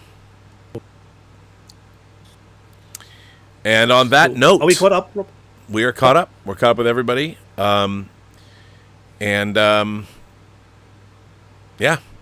I guess that I would say that we can end this show. Ja. Just Person, die du triffst, eine Geschichte zu erzählen, die du noch zu hören hast. Alles, was du tust. My brother, the devil's bath for you. The devil's bath. Every person you meet has a story to tell that you have yet to hear. All you have to do is listen. And that is true of our fellow Americans as well. Every American you meet has a story to tell that you have yet to hear. And all you have to do is listen, more now than ever before. And on that note, I want to thank our moderating staff. I want to thank Tom Jr. Jackson for being here and for being a goof person. Thank you, Tom. I want to thank everybody that generously supports the channel. Yeah, Justin Toner. Everybody, for whatever reason, our signal, Lord Toth, our signal's hinky. I don't know why. It's been kind of cutting in and out. But yeah, I want to thank all of you. I want to thank everybody for generously supporting this channel via Super Chats and tips, and thanks for being a member. We'll have another member call next week. And if you're so inclined, look out for our Kickstarter and support True Noir, the assassination of Anton Cermak. We're not asking for a lot, but we need a lot more money than we're asking for to keep this enterprise going, so to speak. So look out for that. And HV Chris, buy some JCVD for your collection. All right, my friend. Well, on that note, I think we can end this next Sunday. See you.